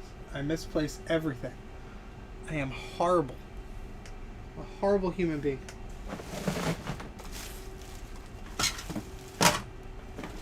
He admitted it on the stream. It must be true. Oh, here it is. I found it. It was covered. I wrapped it up in a paper towel. You stupid. Stupid. Alright, so here's the, this might not be functional.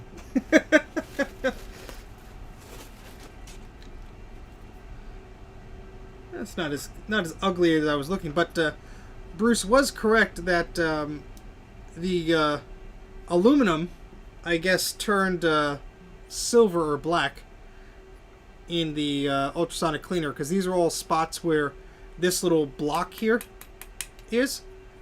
And yeah, that turned a different color. And I see a lot of screwed up parts here. I mean, we're going to try and fix it, because I already took all the caps off and I ordered the caps, so why the heck not? Because if I don't do it, it'll be stupid. See, now it's just forced and it sounds bad. At least this one I kept all the screws. Let's see. So how does this go in? This goes in like this. And then that little thingy.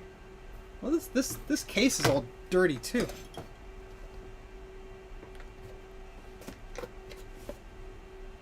Let's just try and fix up some of them little thingies here.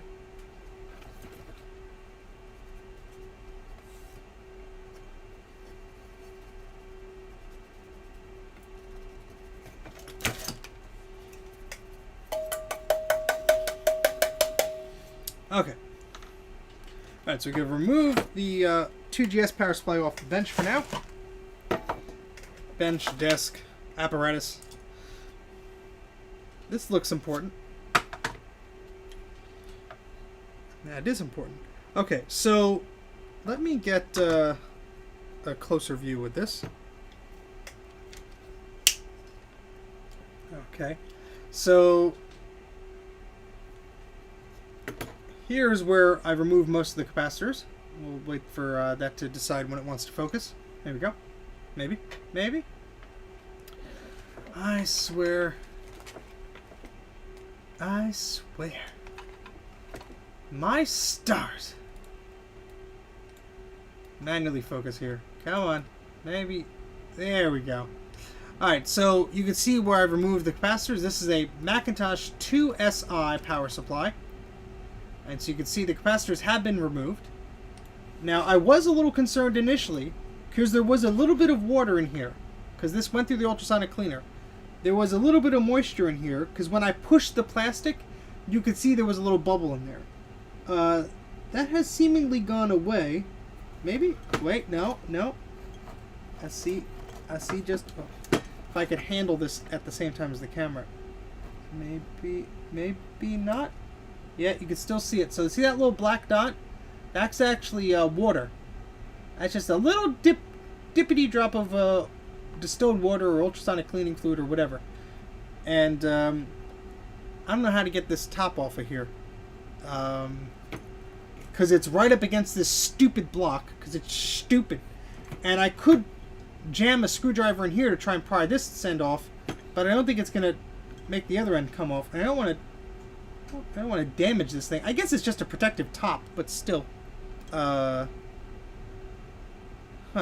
Yeah, it's supposed to come off. Well, let's try it. Let's put the camera on the tripod here. We'll move you guys down. Come along with me as I blow things up. And move the paper towels out of the way. We'll turn the focus back to auto. And easier said than done, I guess, because there's this component screwed into the side here of this metal thing. I mean, I guess I have to remove this metal thing to replace those caps. Well, make it easier to replace those caps. But I don't have to. Let me see if I can just like, because it's literally right there. See if I can weasel this in.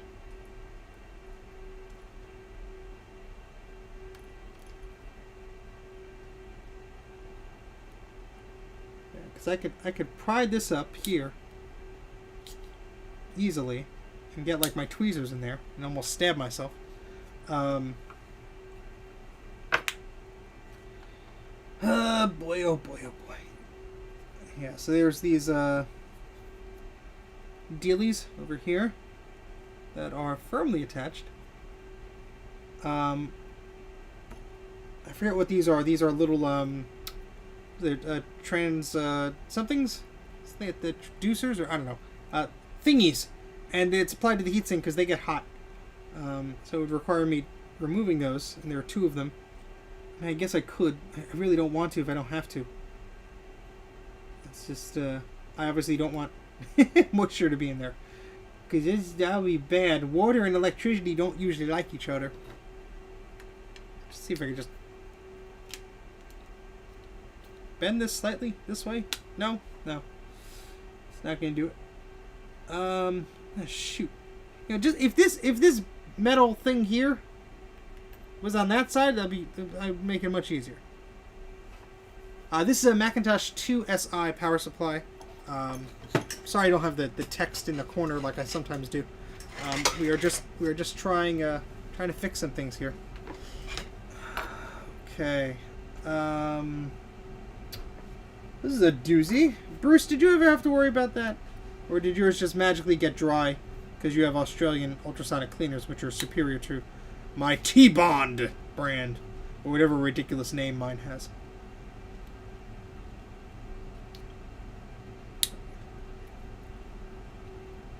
Okay, actually, let's leave that like that. Let's see if we could suggest that the other one kindly remove itself. What am I doing with a scalpel? That's not the tool I want to use.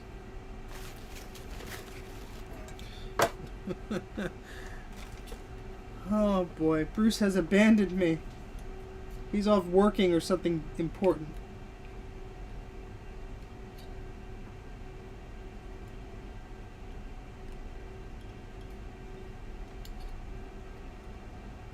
I don't even know if pushing this in will even do anything, but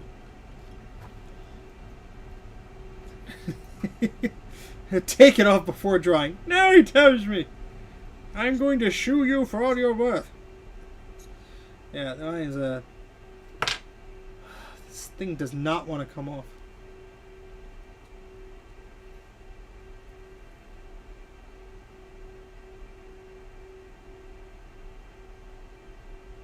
Oh boy. Just wiggle the whole thing, maybe?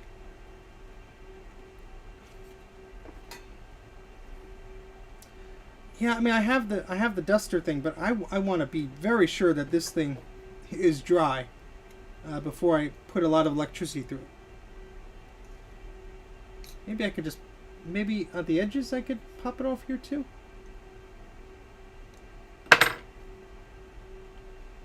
Welcome to Mac84 tries to take a shortcut and regrets it later. I'm your host, Steve.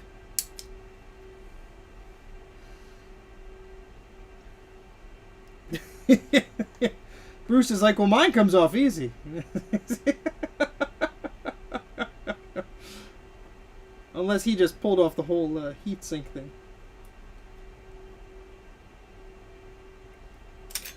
Oh, jeez. Well, I bent my tweezers. These are my good tweezers, too. I'll just bend them back. I mean, if I went, I could just twist the whole thing off and break it, but I don't really want to break it. As I almost did there. Why are you showing him an example of you breaking it, Steven? We'll be patient for our friend Bruce. Because Bruce knows all the things. Especially when I don't.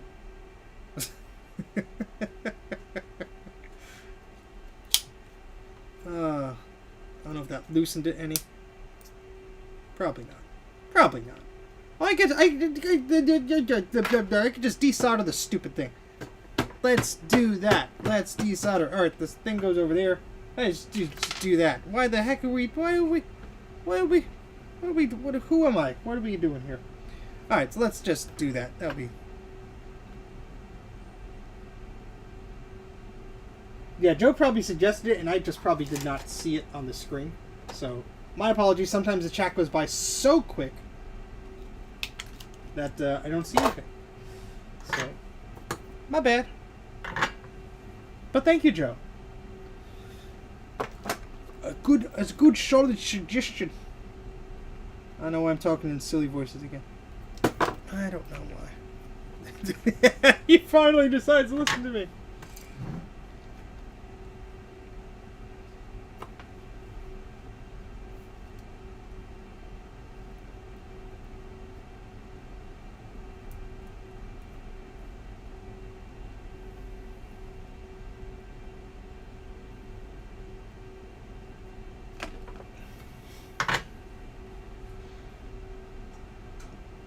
Oh, it's almost out.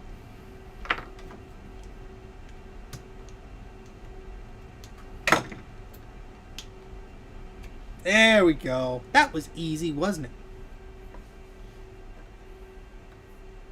All right, now to take this thing off. I'm still going to have trouble.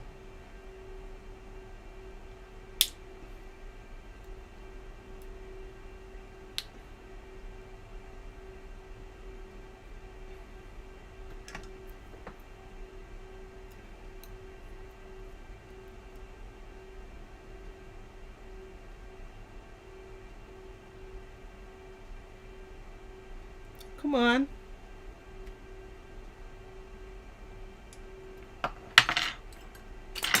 Yay. Yeah, there was a little bit of fluid in there, so we gotta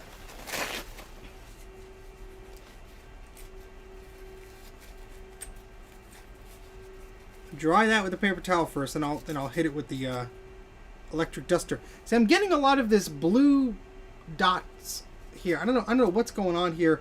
If something was blue on the board, because it's also in the connectors here, just like pressed right up against the connectors. It's very hard to see. I'll show you in a little bit, but yeah.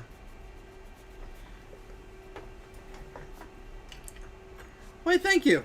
I need to get a new one that's much cleaner, because this watch band is disgustingly dirty, and I hear it from the Mac84 guys all the time.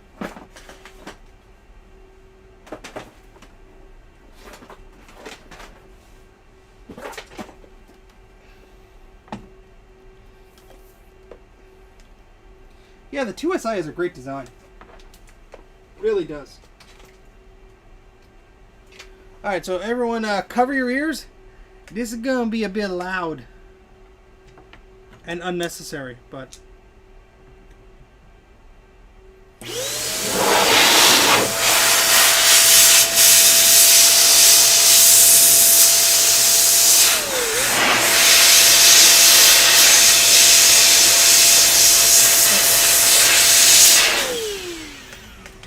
If there's any moisture left in there, it's not for a lack of trying. Alright. Where did the cap for that thing go? I probably blew it halfway to Kansas by now. Which would be fitting. No, it wouldn't. What are you talking? Oh, here it is. All right. So,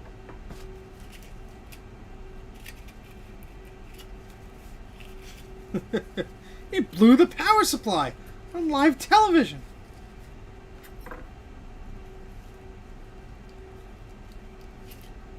Yeah, see, there's these little blue things, and I don't know where the blue came from.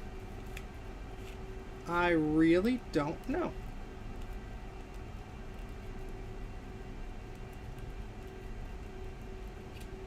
And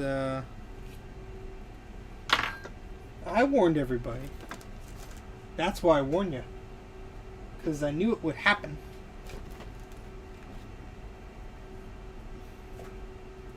He blowed it up real good. Alright, so I'm just gonna... There's this little blue thingy that's stuck in there. If it doesn't want to come out, then it's not going to go anywhere, so I don't have to worry about it, but... It's just like a little stain. I don't know what that is.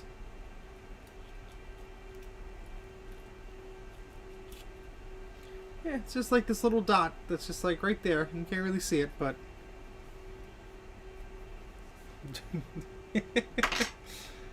Okay, so this looks like it only goes on one way.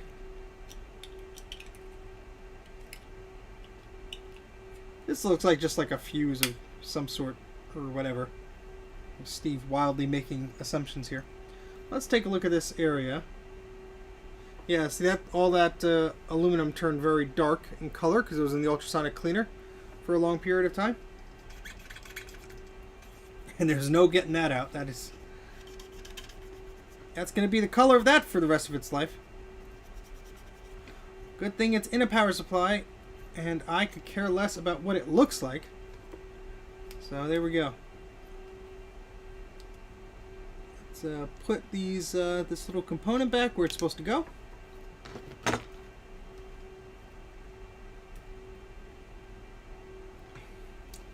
And let's solder that back together, shall we?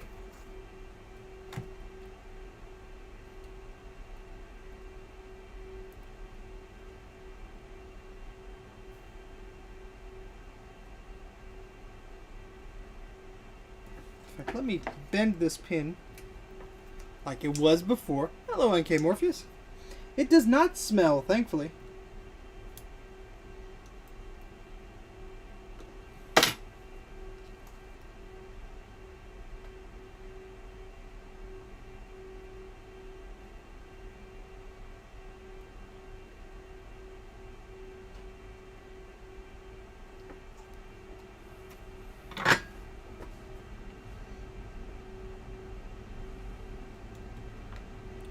Alright, that looks...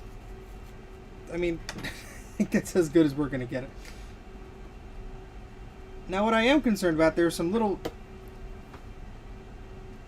dots of like... looks like corrosive gunk. Let's see if that's scraping off at all.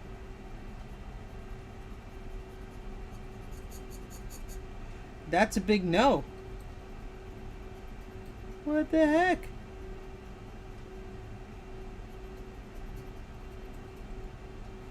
I mean, I don't know if it just like stains or what, but it just looks like some of the coating by the PCB is coming off slightly. Yes, the X-Serve is to blow away the solder fumes. No, I have, it's pretty boring. I have an X-Serve G5 set up for Time Machine on some of my local PowerPC Mac. So I have like a few Mac Minis and a little stack here. Those are backed up there, so every once in a while I'll just turn it on. Nothing's important really on there, just like old backups and disk images for old systems and stuff like that. No worries, Bruce. Take care. You will be missed. Madeline will keep us company. She'll represent Australia properly.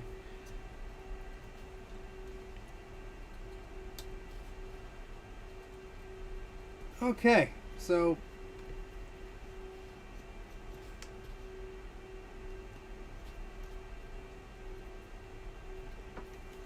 I think that's as good as we're going to get it. So let's start recapping this darn thing and let you people get on with your lives when I'm done.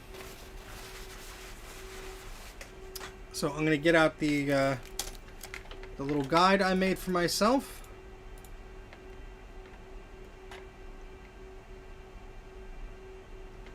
Oh, how about that? I didn't make a guide for myself. Who did I... Oh, that's right. Bruce has a guide for this. That's what I was going by. So let's go to recapmac.com.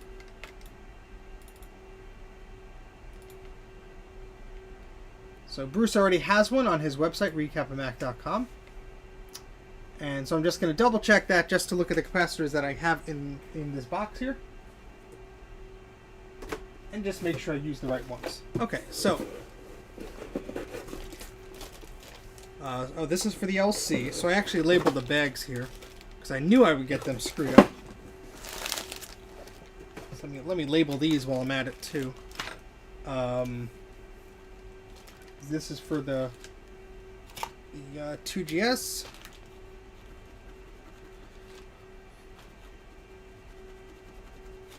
If this pen doesn't work, it's getting thrown out. I have a very bad problem of hanging on to pens. I'm like, it didn't work, but then it will. There it goes. Alright, so that's for the 2GS.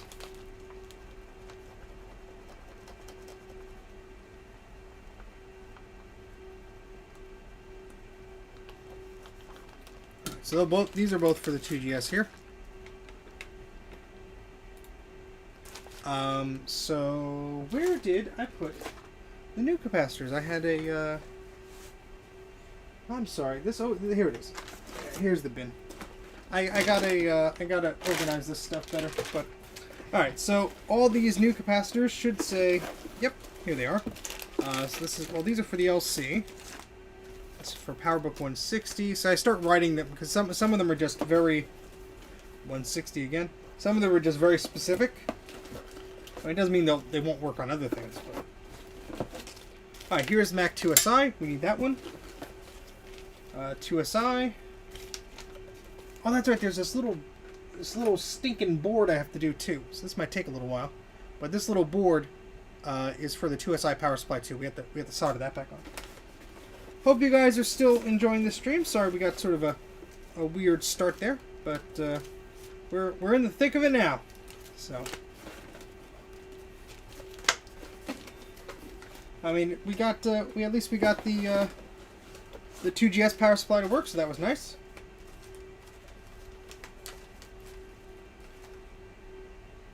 Don't know what that's for. 4 volt. Oh, 2SI. Yep, there we go. 2SI. There we go. 2SI. There we go. There's a lot of different parts here. 2SI and LC. Okay. These are what are these? These are not those.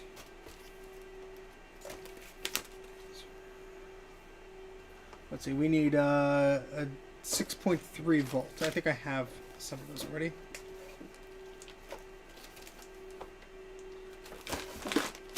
LC over there. All right, so we got plenty here.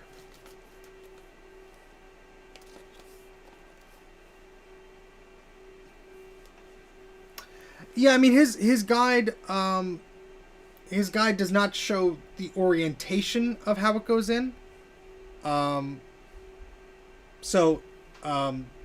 picture of his guide does show it side by side, but yeah, I'll take a picture once it's moved in, and maybe if he wants, he can put that on his website there. And I just need a 6.3 volt. Well, I'll get that later because we're not doing that little part of the board yet. But let me move this to the side here, so we can continue on this. And we got tons of little capacitors here to play around with today. Oh boy, we do. Alright, so let's continue, shall we? So again, I should have an overhead camera. I just am not going to set one up right now because I am moving this desk, so it would just be a lot of wasted effort, unfortunately. Okay, so the most annoying capacitors will be like right around this little area here. So that's a 100 microfarad 10 volts, so let's find that. It's one of the smaller ones here. 100 microfarad 25 volt. Yeah, I think that was the only one I could find. No, I have a 10 volt because I mean I could have used that if I had to, I guess. What is this? Is this even labeled? No, that's 4725. That's weird. It's not labeled on here. Where's my markers? I have markers. Sometimes these are not labeled. So these are 4725. Right? Yeah.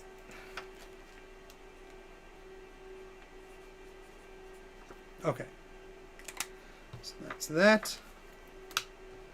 125.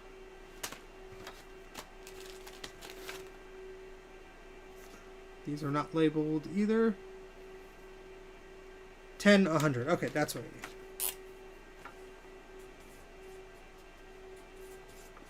So I got enough capacitors for two 2SI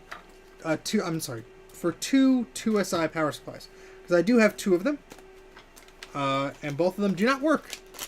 One stopped working and I started using the other one, and now they're both dead. So it's time to recap them. That's what we gotta do.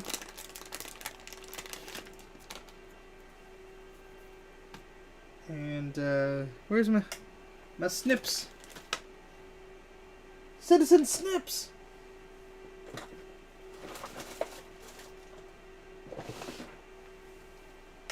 Oh, that's right, they fell and they almost touched my toesies. So that's where they went. Snip, snip.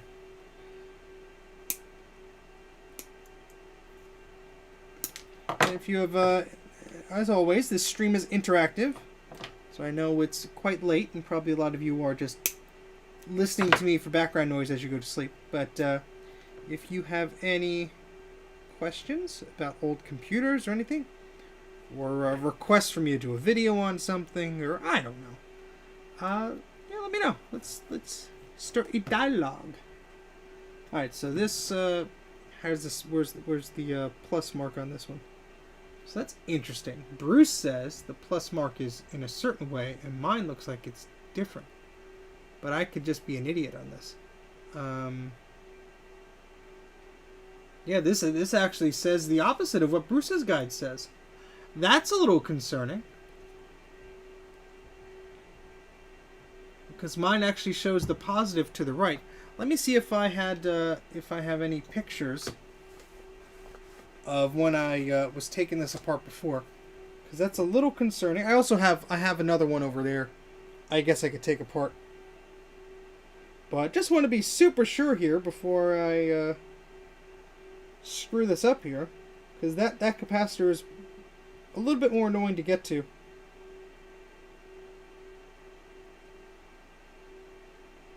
Just scrolling through my pictures here.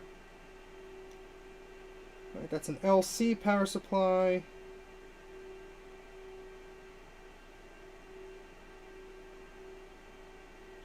All right, that's when I already took the caps off. Oh, that's right, I did this on a live stream. Well, that's not going to help me at all. Not going to help me at all. Well, let's see. Let me see if I zoom into this this picture he has here. So, on these, the stripe is negative, correct? Yes. So Bruce's guide needs a little bit of adjustment, maybe, unless I'm looking at this wrong. I could be. Let me zoom back here.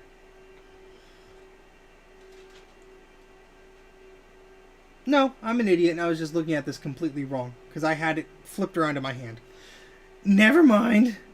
Pay no attention to the idiot.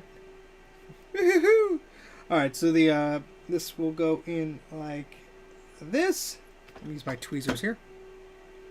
So this should be fairly straightforward because all the caps have been removed. We're just putting these in and soldering the legs in. Of course, this one's going to be annoying because, yeah. But Bruce's guide is correct. Let me not confuse that. So, for some reason, I mean, it's late. I'm delusional. What else is new? Get back here.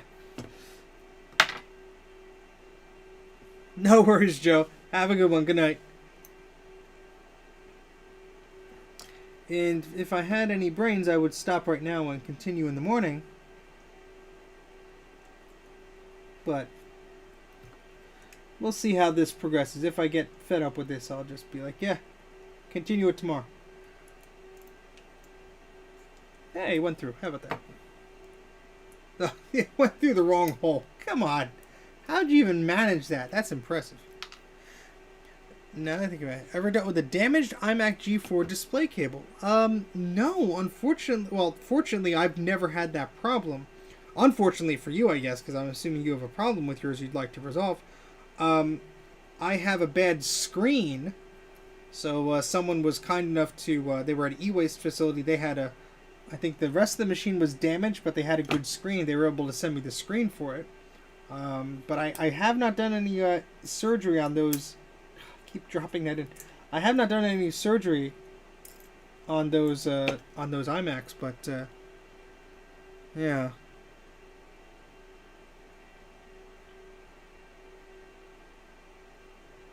The wrong value. Well, that, I mean, look, caps can be, you know, they're very sensitive. So if you, I mean, power supplies can be very sensitive. So if you have the wrong capacitor value, that could, in theory, I'm not saying it will, but I'm saying in theory that could cause a problem.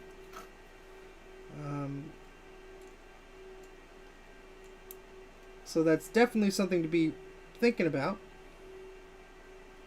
As, jeez.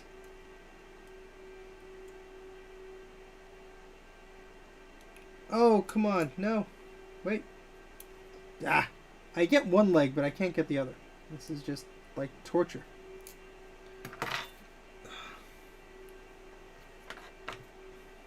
Tonight on Mac84, Steve gets frustrated and makes silly voices. Yeah, see, my fingers can't fit in there, so let me use pliers instead of tweezers. That'll give me a bit more of a grip.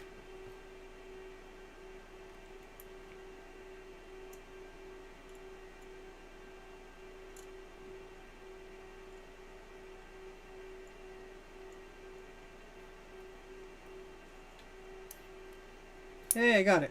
Yay! We did it! Alright, so let's bend the edges of those feet there. So that stays exactly as it should. Let me pull that down a little bit.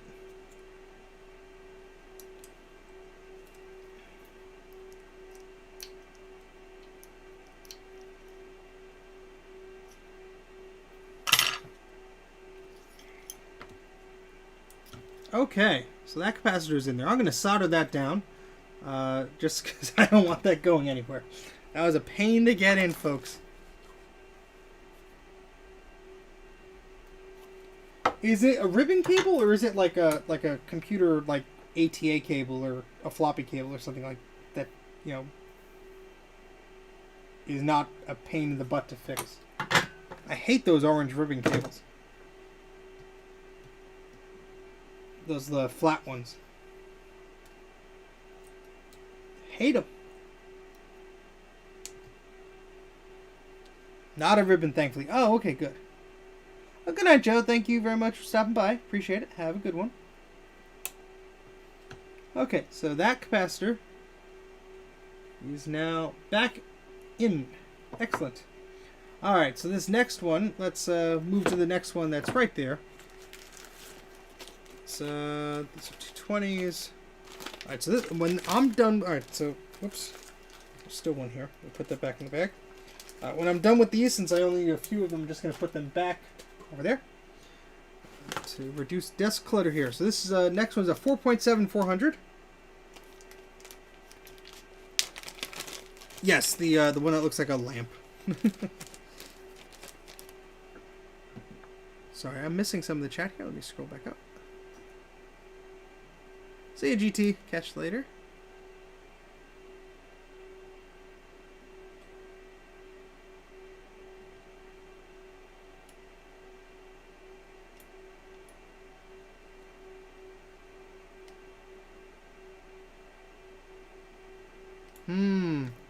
Yeah, I mean, it sounds like you're in for a long night with the multimeter on that one. Unfortunately, there, Zodium, because that's just one of those things where everyone's experience is different. Everyone's cables are, you know, if you have a break, you know, yours is in a different spot.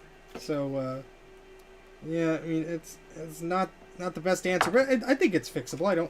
I don't think you necessarily have a problem resolving that once you realized where the connection break was.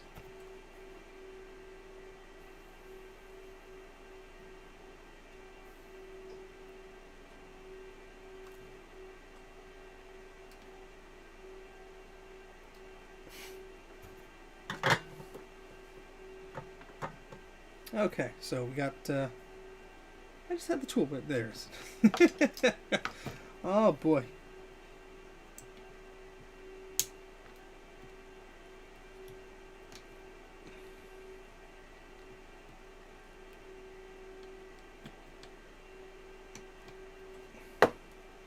Alright, so that capacitor is in there. We could move that bag over there. Alright, so the next one is a 56 microfarad 35 volt. So, here we go, right here. It's a weirdly shaped Mac Mini. It's a dome mini.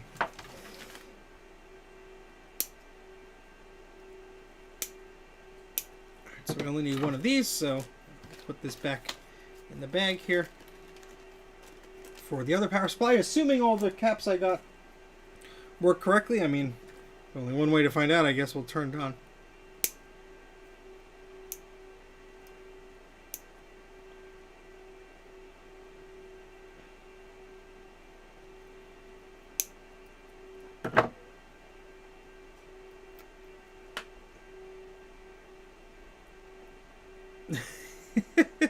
Yeah, once you have one of those Macs, you just keep adding more to your collection. I mean, they need friends. They get lonely if they don't have friends.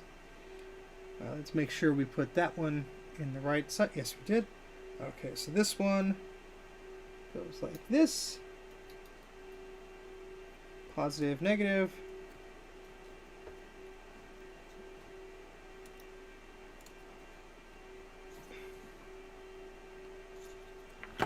Okay. Just putting a little dab of flux there.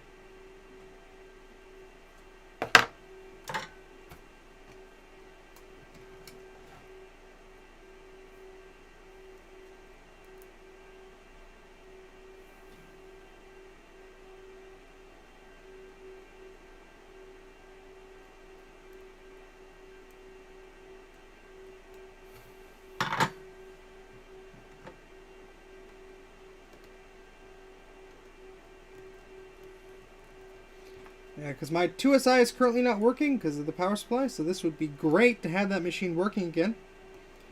I really like the design of that machine, so it's a nice one. Okay. You guys are having a good chat there.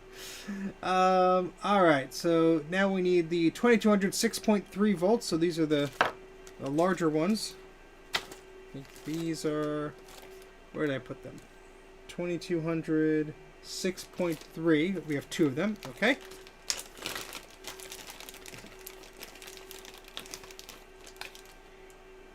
Oh, that's always fun. Ugh, I hate that. You go to repair one thing and you realize that thing is broken, and ugh. Man, you didn't have good luck with that. That stinks. I'm sorry. Alright, so let's make sure we're putting the right ones in here. Alright, so we got positive goes up there. Negative like that. We'll do the same thing for the other one here. So these are the 2200 6.3 volts. And they go in the same way. Let's just double check this one. Yeah. Because you don't want to have the polarity reversed on these. I think that would be extraordinarily bad.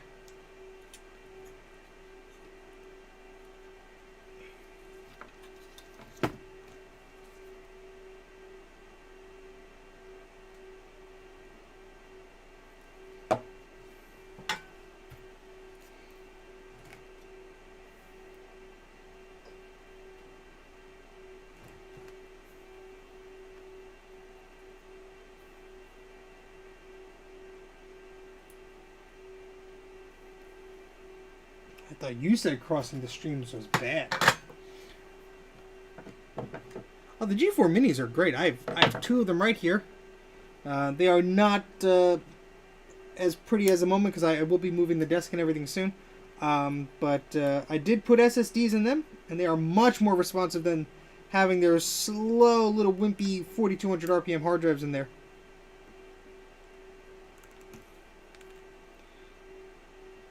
Because, boy, does that make the machine just very slow. I mean, I understand what Apple was doing there. You could upgrade the hard drive and give them more money, but they're just dog slow with that hard drive in there. Alright, next is 1216 volts here. Why did I get two of these? Oh, there's... Ooh, wait. 12... these are... Wait, these are... Wait, 1200... Oh, did I order the wrong... Oopsies. 2200. No. All right. Well, I might have got some extras here. That's okay. Oh no, there are two. I'm looking at the diagram and thinking, where's the other one? Because they're not right next to each other, but they're close. Oopsie. Run away, capacitor! Run away! Okay, so we have two to put in here, right by this cable harness thingy. So the first one goes right next to these other two. Wait a tick. What the heck was what went there? Did I remove something that wasn't a capacitor? I did. I think. I did. Well, we might have to do this another day. So I just realized I removed this thingy. I have no idea what this is. Sony OXFK, and there's a little number here. It was all disgusting. I assumed it was a cap, and it, ooh, yeah. Great, now I have to look this up, because I'm missing a part here. I mean, the capacitors leaked all around it. Looks like they soaked this thing. Let's see. This is a Sony OR5K,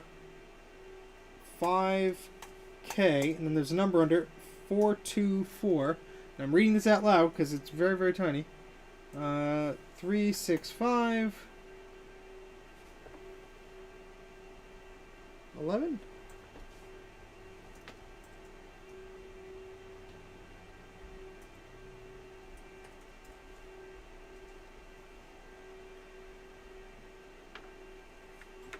And of course, there's no match for what I'm looking for. What the heck is this little thingy? I mean, it looks like a cap. It's not rated like a cap, so. Alright, let me try this again. Oops. OR, oh, that's a 5. Yeah, OR5K 424. What the heck is this? Let me go to Mouser, maybe? Maybe they have. That's what it says.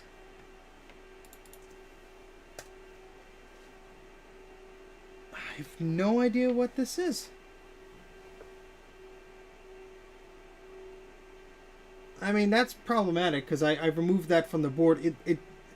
It was just in a string of things. I guess I accidentally removed that. I guess I could put it back, but it has so much cap juice on there, I would not want to. I'd rather order a replacement, but I have to find out what this is first. So, well, I guess we could continue with the rest of the board. We won't be able to power this on today. I apologize, but yeah, that's fun times. The hobby of playing around with computers is an endless cycle of just ordering parts. That's all it is. Just ordering plenty of parts.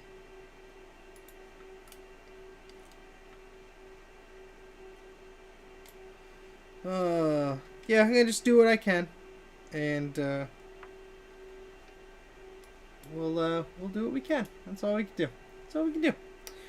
All right, this little guy here is a 1216 volts. We're gonna put that where we were gonna put that before, and then we realized, oh my gosh, we're missing a thingy. And let's remove the solder from that side there.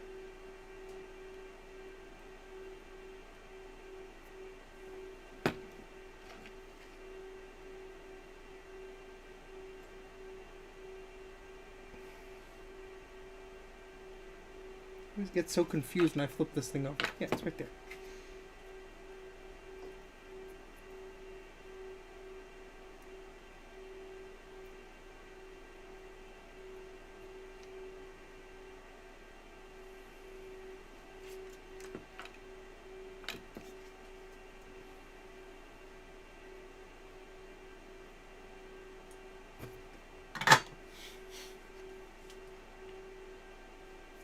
$200. I mean, look, I love those machines, but I don't know if I'd pay $200 for one if I really wanted it.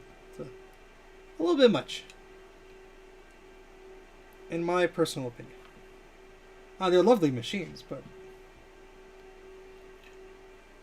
all right. So then there's the other one that goes right here, and again, this wire is kind of in the way, so we're just sort of putting that where we can.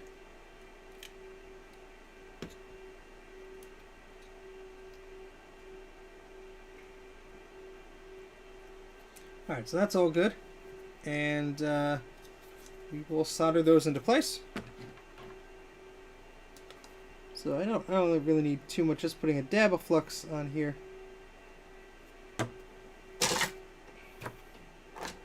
Well, I'm glad I saved the old caps from the 2SI because I was unsure if I was missing anything, and I'm glad, because if I threw it out, I would have no idea what the original component was that I mistook for a capacitor.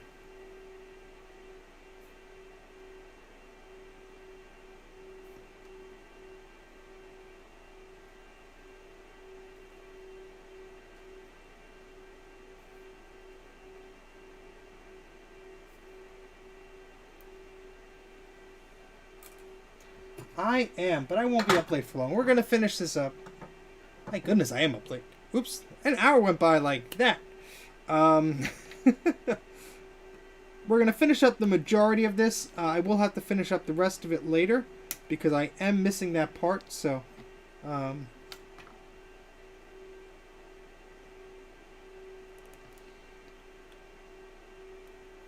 be able to complete the full thing, but at least we could make some progress here. Okay.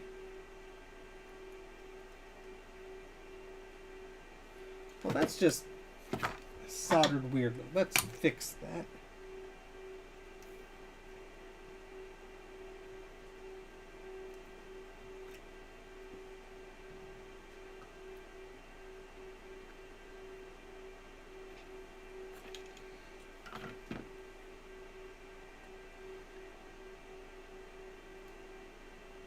There we go. There was just this solder joint was almost touching another one, and that would have been bad. So just wanted to fix that. Okay, good. The 2GS went okay. It worked great. So we didn't leave it powered on for too long, but the 2GS power supply turned on fine. It was happy. So I was very happy that replacing those two capacitors seemed to have done the trick. And where did I put the... Wait, there should have been two more of these. Oh, Steven, what did you do? Yeah, 1,200. Unless I... No, how many? Quantity 4. Yeah, where'd the other two go? Oh, Steven, what are you doing today? I had two more of these capacitors, obviously. Did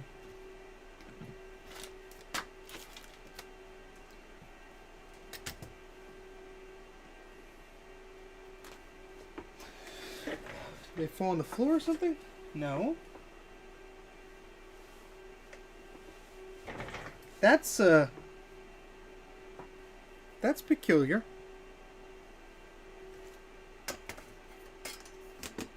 Hey, Mike.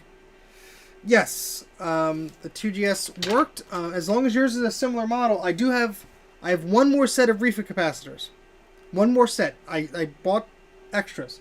So come on over, and we will recap yours if you want to bring your add that to the list of crap you want to bring. Oh, where did these caps go? That's ridiculous, because these are 1216.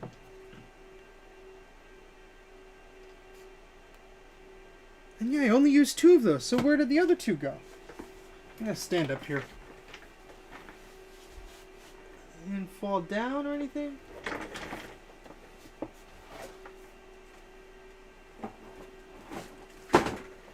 That's very strange. I don't remember putting them... Wait, did I put them in? I put them in the wrong bag. That's what I did.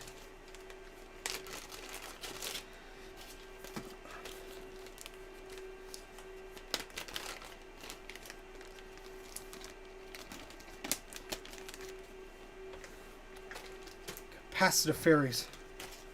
Making my mind all wobbly. Alright, these are two 2016, so we need two of these.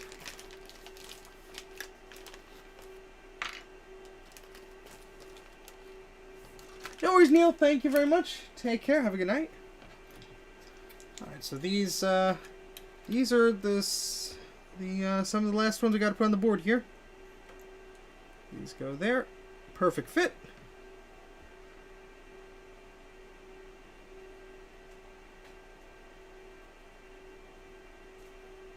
Oh, that solder is just a little bit too much there.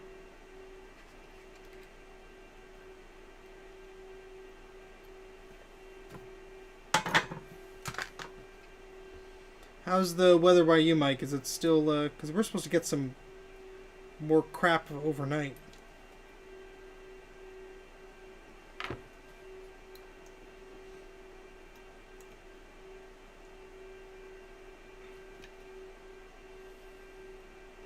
This lovely white garbage.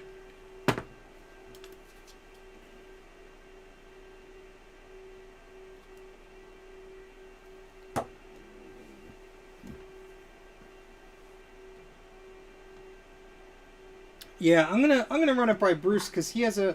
Well, I have another two SI power supply. I'm just curious if Bruce has when and if he comes back. I'll just bug him to see what part that is. I don't think it's a capacitor. I have no idea what it is, honestly, but.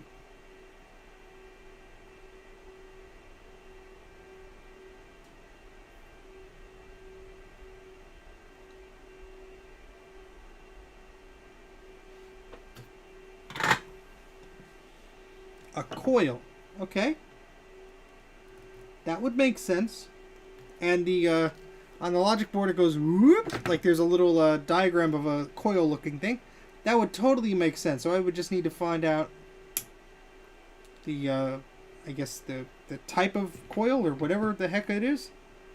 So I could replace that.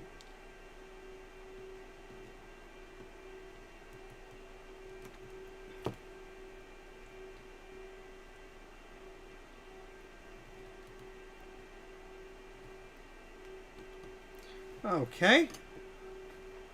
Alright, so we have a few more caps to put on here. We have 4725 and 100. Wait a second. Interesting. Oh, that's right. There are these little two guys that were here. There we are. Okay, so this is 4725. I got a few more here. Hold on.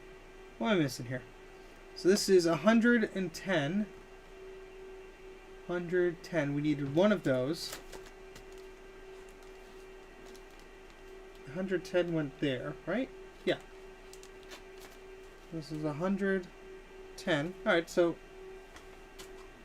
maybe I think those go for the LC as well.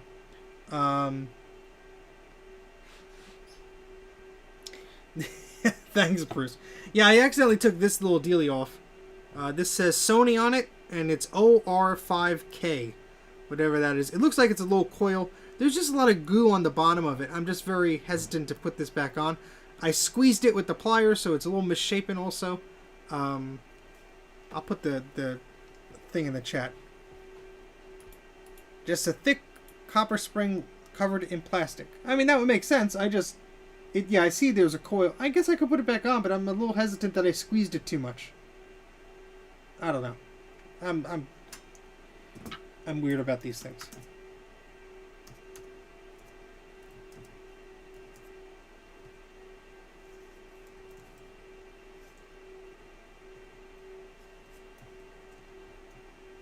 It'll be fine. Well, Bruce says it'll be fine. It'll be fine. I mean, it's a little squished. I squished it.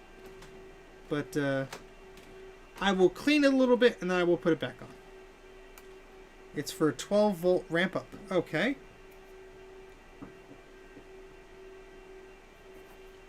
We will clean that then. Thank you very much for the tips, guys. Appreciate it. All right, so we have a few more to put on here.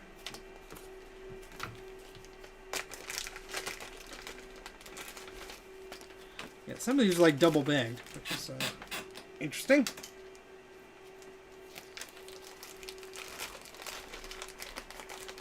Bruce is like, it'll be fine. Bye. Oh, Steven. Oh, this has very short legs, this little capacitor. What? Give me such a short little leggy capacitor. Will this even fit through the board? That's a bit annoying. I'm going to make a note on this. That the legs are too short.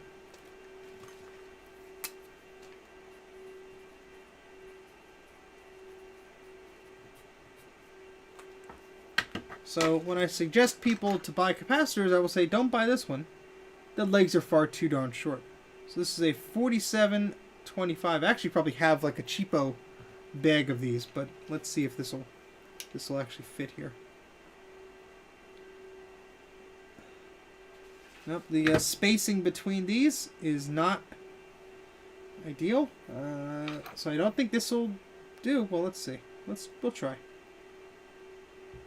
Thankfully, this is a fairly common value.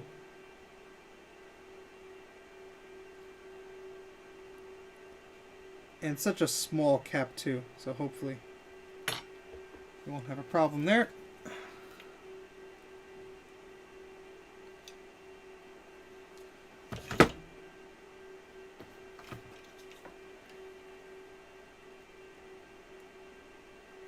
Alright, you know what, that should just about make it. Yeah, alright, so not ideal, but it will work. So this is one of those ones where you just gotta hold it on the board as you solder it, I guess.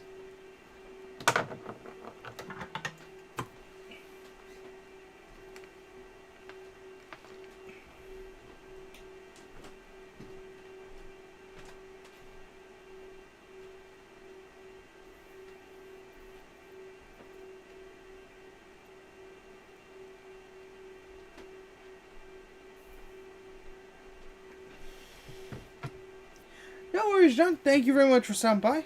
Appreciate it. I won't be too long. I don't think I'm going to test this either way tonight because I want to make sure I'm doing a thorough job of this. This has some other areas that I want to clean on this too, so I do not want to rush this. I don't want to inadvertently damage something, although I know how amusing that would be. I'll do a follow-up stream tomorrow. Not a long one, or we'll mess with this when Mike is here. But it won't be long. You won't have to wait long. Alright, and then these are 125s. Because people are dropping like flies, and that makes sense because it is late. I gotta go to bed sometime soon anyway. So, let's see. This guy goes in like that.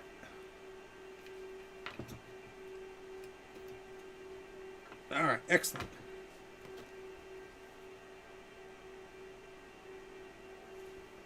And I got some goodies coming in the mail. I have those chips, those EPROM chips coming, so when I get those, we'll try and burn a Mac ROM. That'll be cool.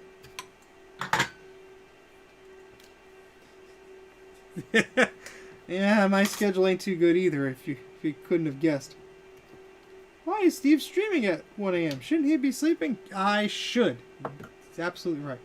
Alright, we'll put this little coil guy back. I guess it doesn't really matter which way it goes. Let me clean this up here.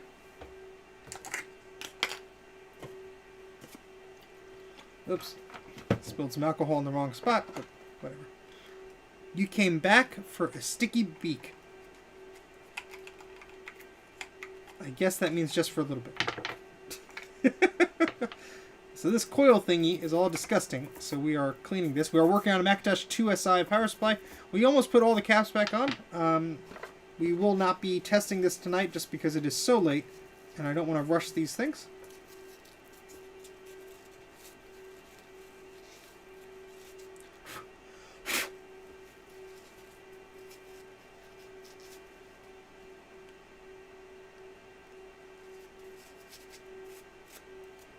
I think that's the best we're going to get that. So, and this board does have some suspect areas that I think I need to clean the bottom of because I'd be very, very concerned about zapping electricity through this with some of those things like the way they are. So, it's going to be a pain in the butt.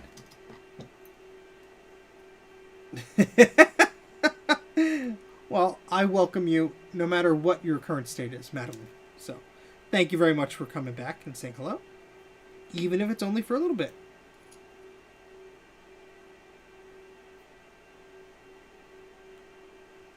And of course, the pins are a little bit too far apart there.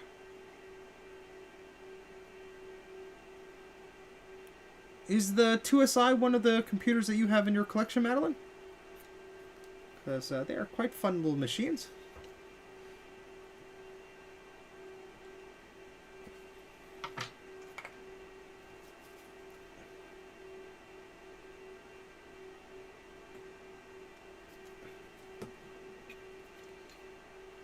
And I'd like to say that I've been meaning to put a post on Patreon. I actually recorded a little video that I'm going to end up putting on there. I just have not had the chance, so I will try and do that sometime soon. This weekend is going to be quite packed. I have Mike from Mike's Mac Shack coming over, and then the next day, I have James from Hyper Talking. He's going to come back for... That was a lot of sizzle. He's going to come back for a second episode of my Hyper Talking show. There goes the alcohol over the floor. So that'll be fun.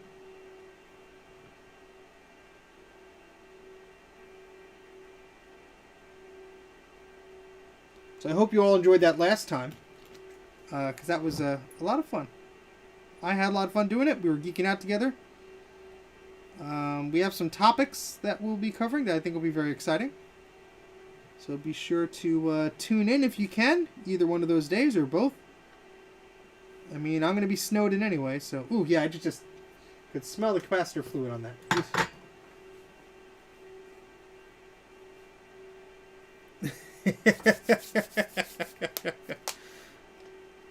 Oh, yeah, I could just smell the capacitor fluid. I think it's all over that coil. It must be, because, yeah, it must be. Because that coil just reeks of cap fluid. It really does. It really does. So I'm going to do some research. It wouldn't be a bad idea to have that coil listed, especially because it is, like, sandwiched in there between, like, 4 or 5 capacitors there.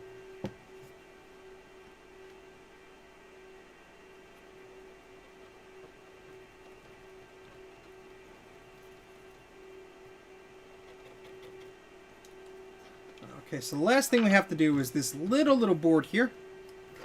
And we're going to get our microscope in for this, because we just have 2 little caps to put on here.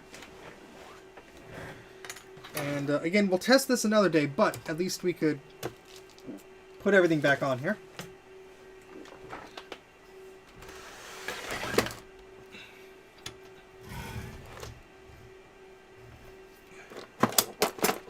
Move the microscope so there's not as much crud in the way. Come on.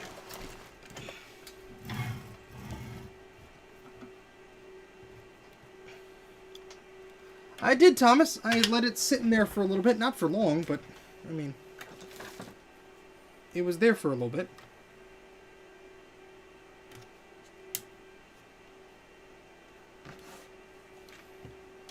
Alright, let's look at something interesting, huh?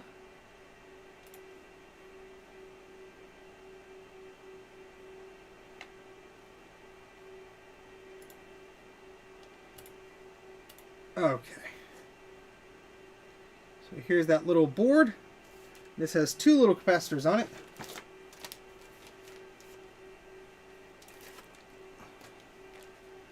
Oh, alright. So it should be okay.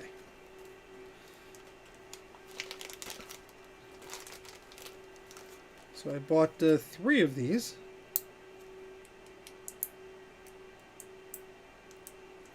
So we have 1. No, that should be fine. And some plastic for fun. Okay, and so this little guy, this is the, I just took it out and I don't remember. This is the 25 volt 33 microfarad. And this one goes right next to this chip here. And the positive mark is... Well, thanks to Bruce's guide, it shows it's the bottom pad here. Because I would not be able to see that because my board does not show anything. So, okay. Alright, and then we just need a standard capacitor here, which I have over here. And that is a 100 microfarad 6.3 volt. Let me grab one of those.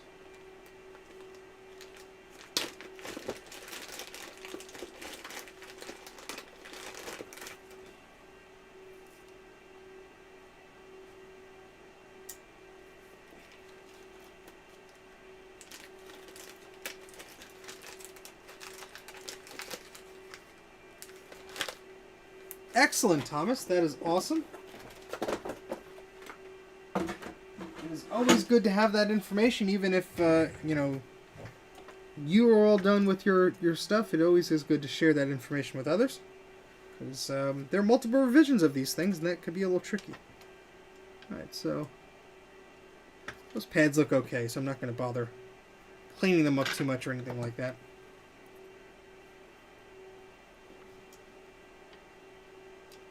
I will say that this is going to be a bit of a tight fit. So let's move that out of the way. And the tip I'm using for this iron is way too large for this job, but that is what we're going to deal with.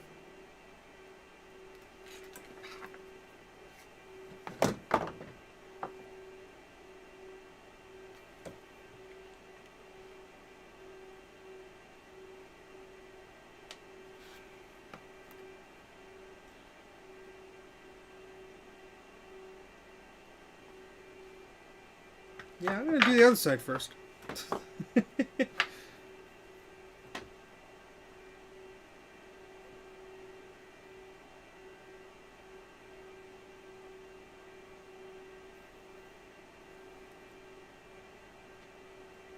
That's not really the best job there. I might have to wait for this.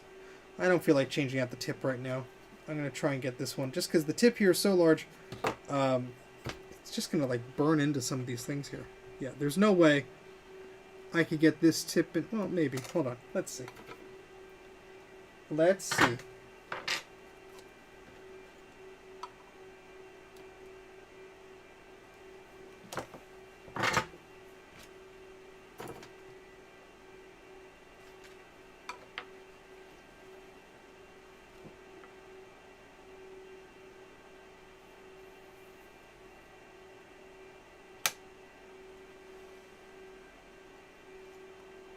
Yeah, I mean it's connected, but I don't.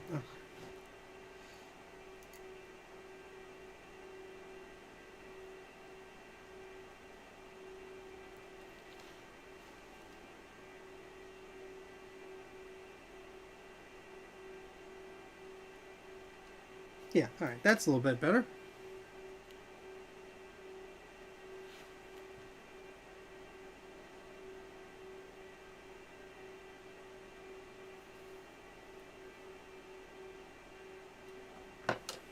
This little cheapo board is just, everything is bubbling up and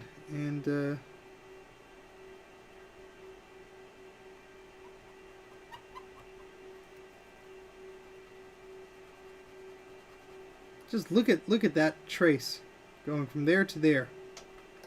That will need some rework. I'm just going to scrape some of it away now so I remember to fix that. Well, I guess I could fix some of that up now.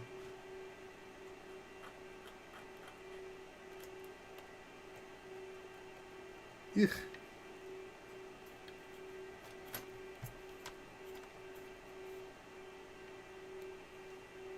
That's nasty.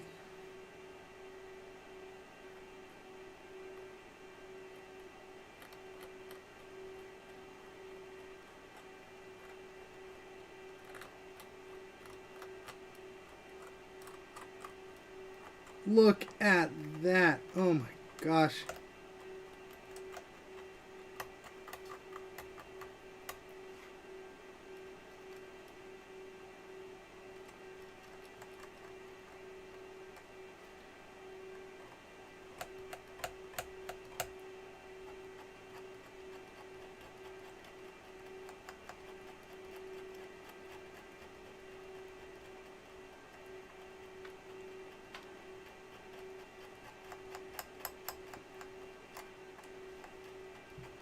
I need to put a new blade on this scalpel, but I cannot be bothered right now to do that. So.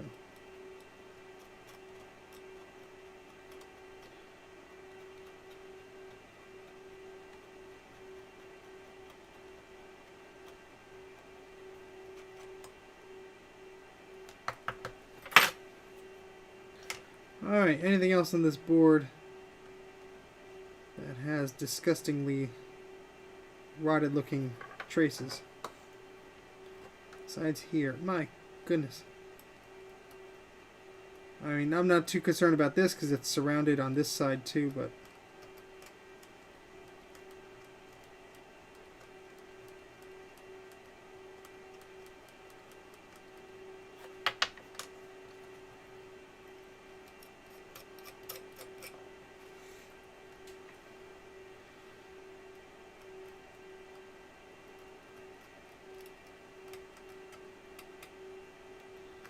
Yeah, so after I put some solder on these traces and put that cap on, I'll probably end it here because I'd like to put some UV solder mask over some of these areas, and that's going to take more time. And I just don't have the energy to finish that up today. So let's just tidy these up a little bit.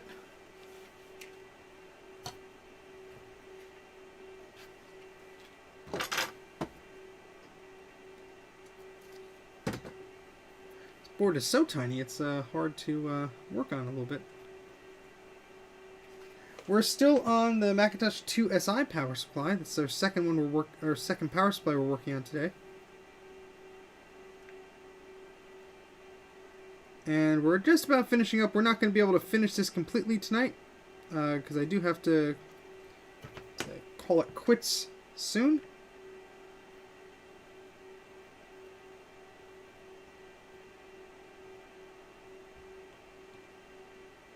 At least we are just fixing some yucky things here.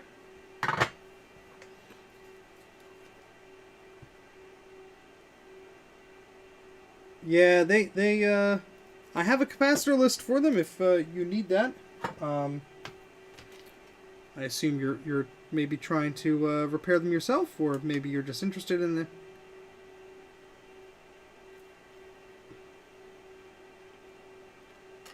But they seem to be very susceptible to a lot of the issues that are going on. Yeah, little dinky daughter board card here.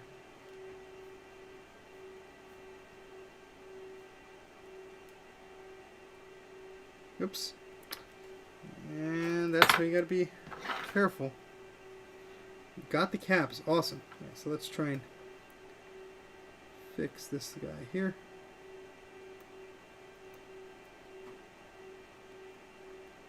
I just bent it, really.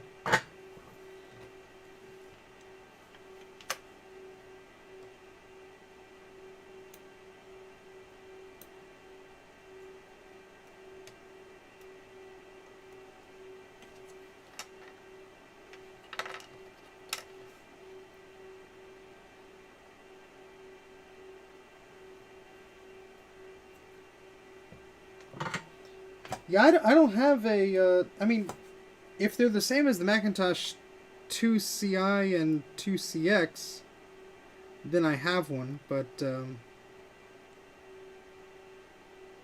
don't have a Quadro 700 as of yet, so it's probably too much solder, but whatever.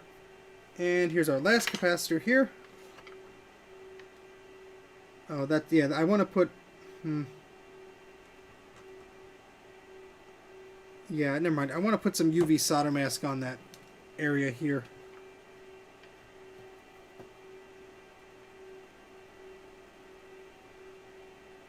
Because that pad is dangerously close to there, and I could just see the solder connecting and making a bit of a mess of that. So I'm not going to do that now because that would require, you know, some more time.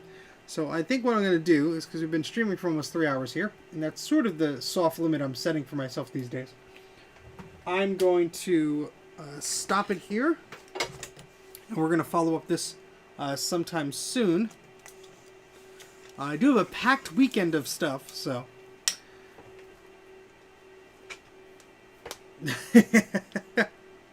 Well, hopefully I'll get one myself someday soon. But let's switch over the cameras here. So we were successful, at least with our 2GS power supply here. And that required us, whoopsie, replacing those reefer capacitors here. What I have to do is just bend those slightly down, so I could just order some new ones or whatever, because if they're sticking up, they're causing a bit of a problem. But this did seem to power the computer, so that was good. And so we'll continue on our 2SI power supply another night.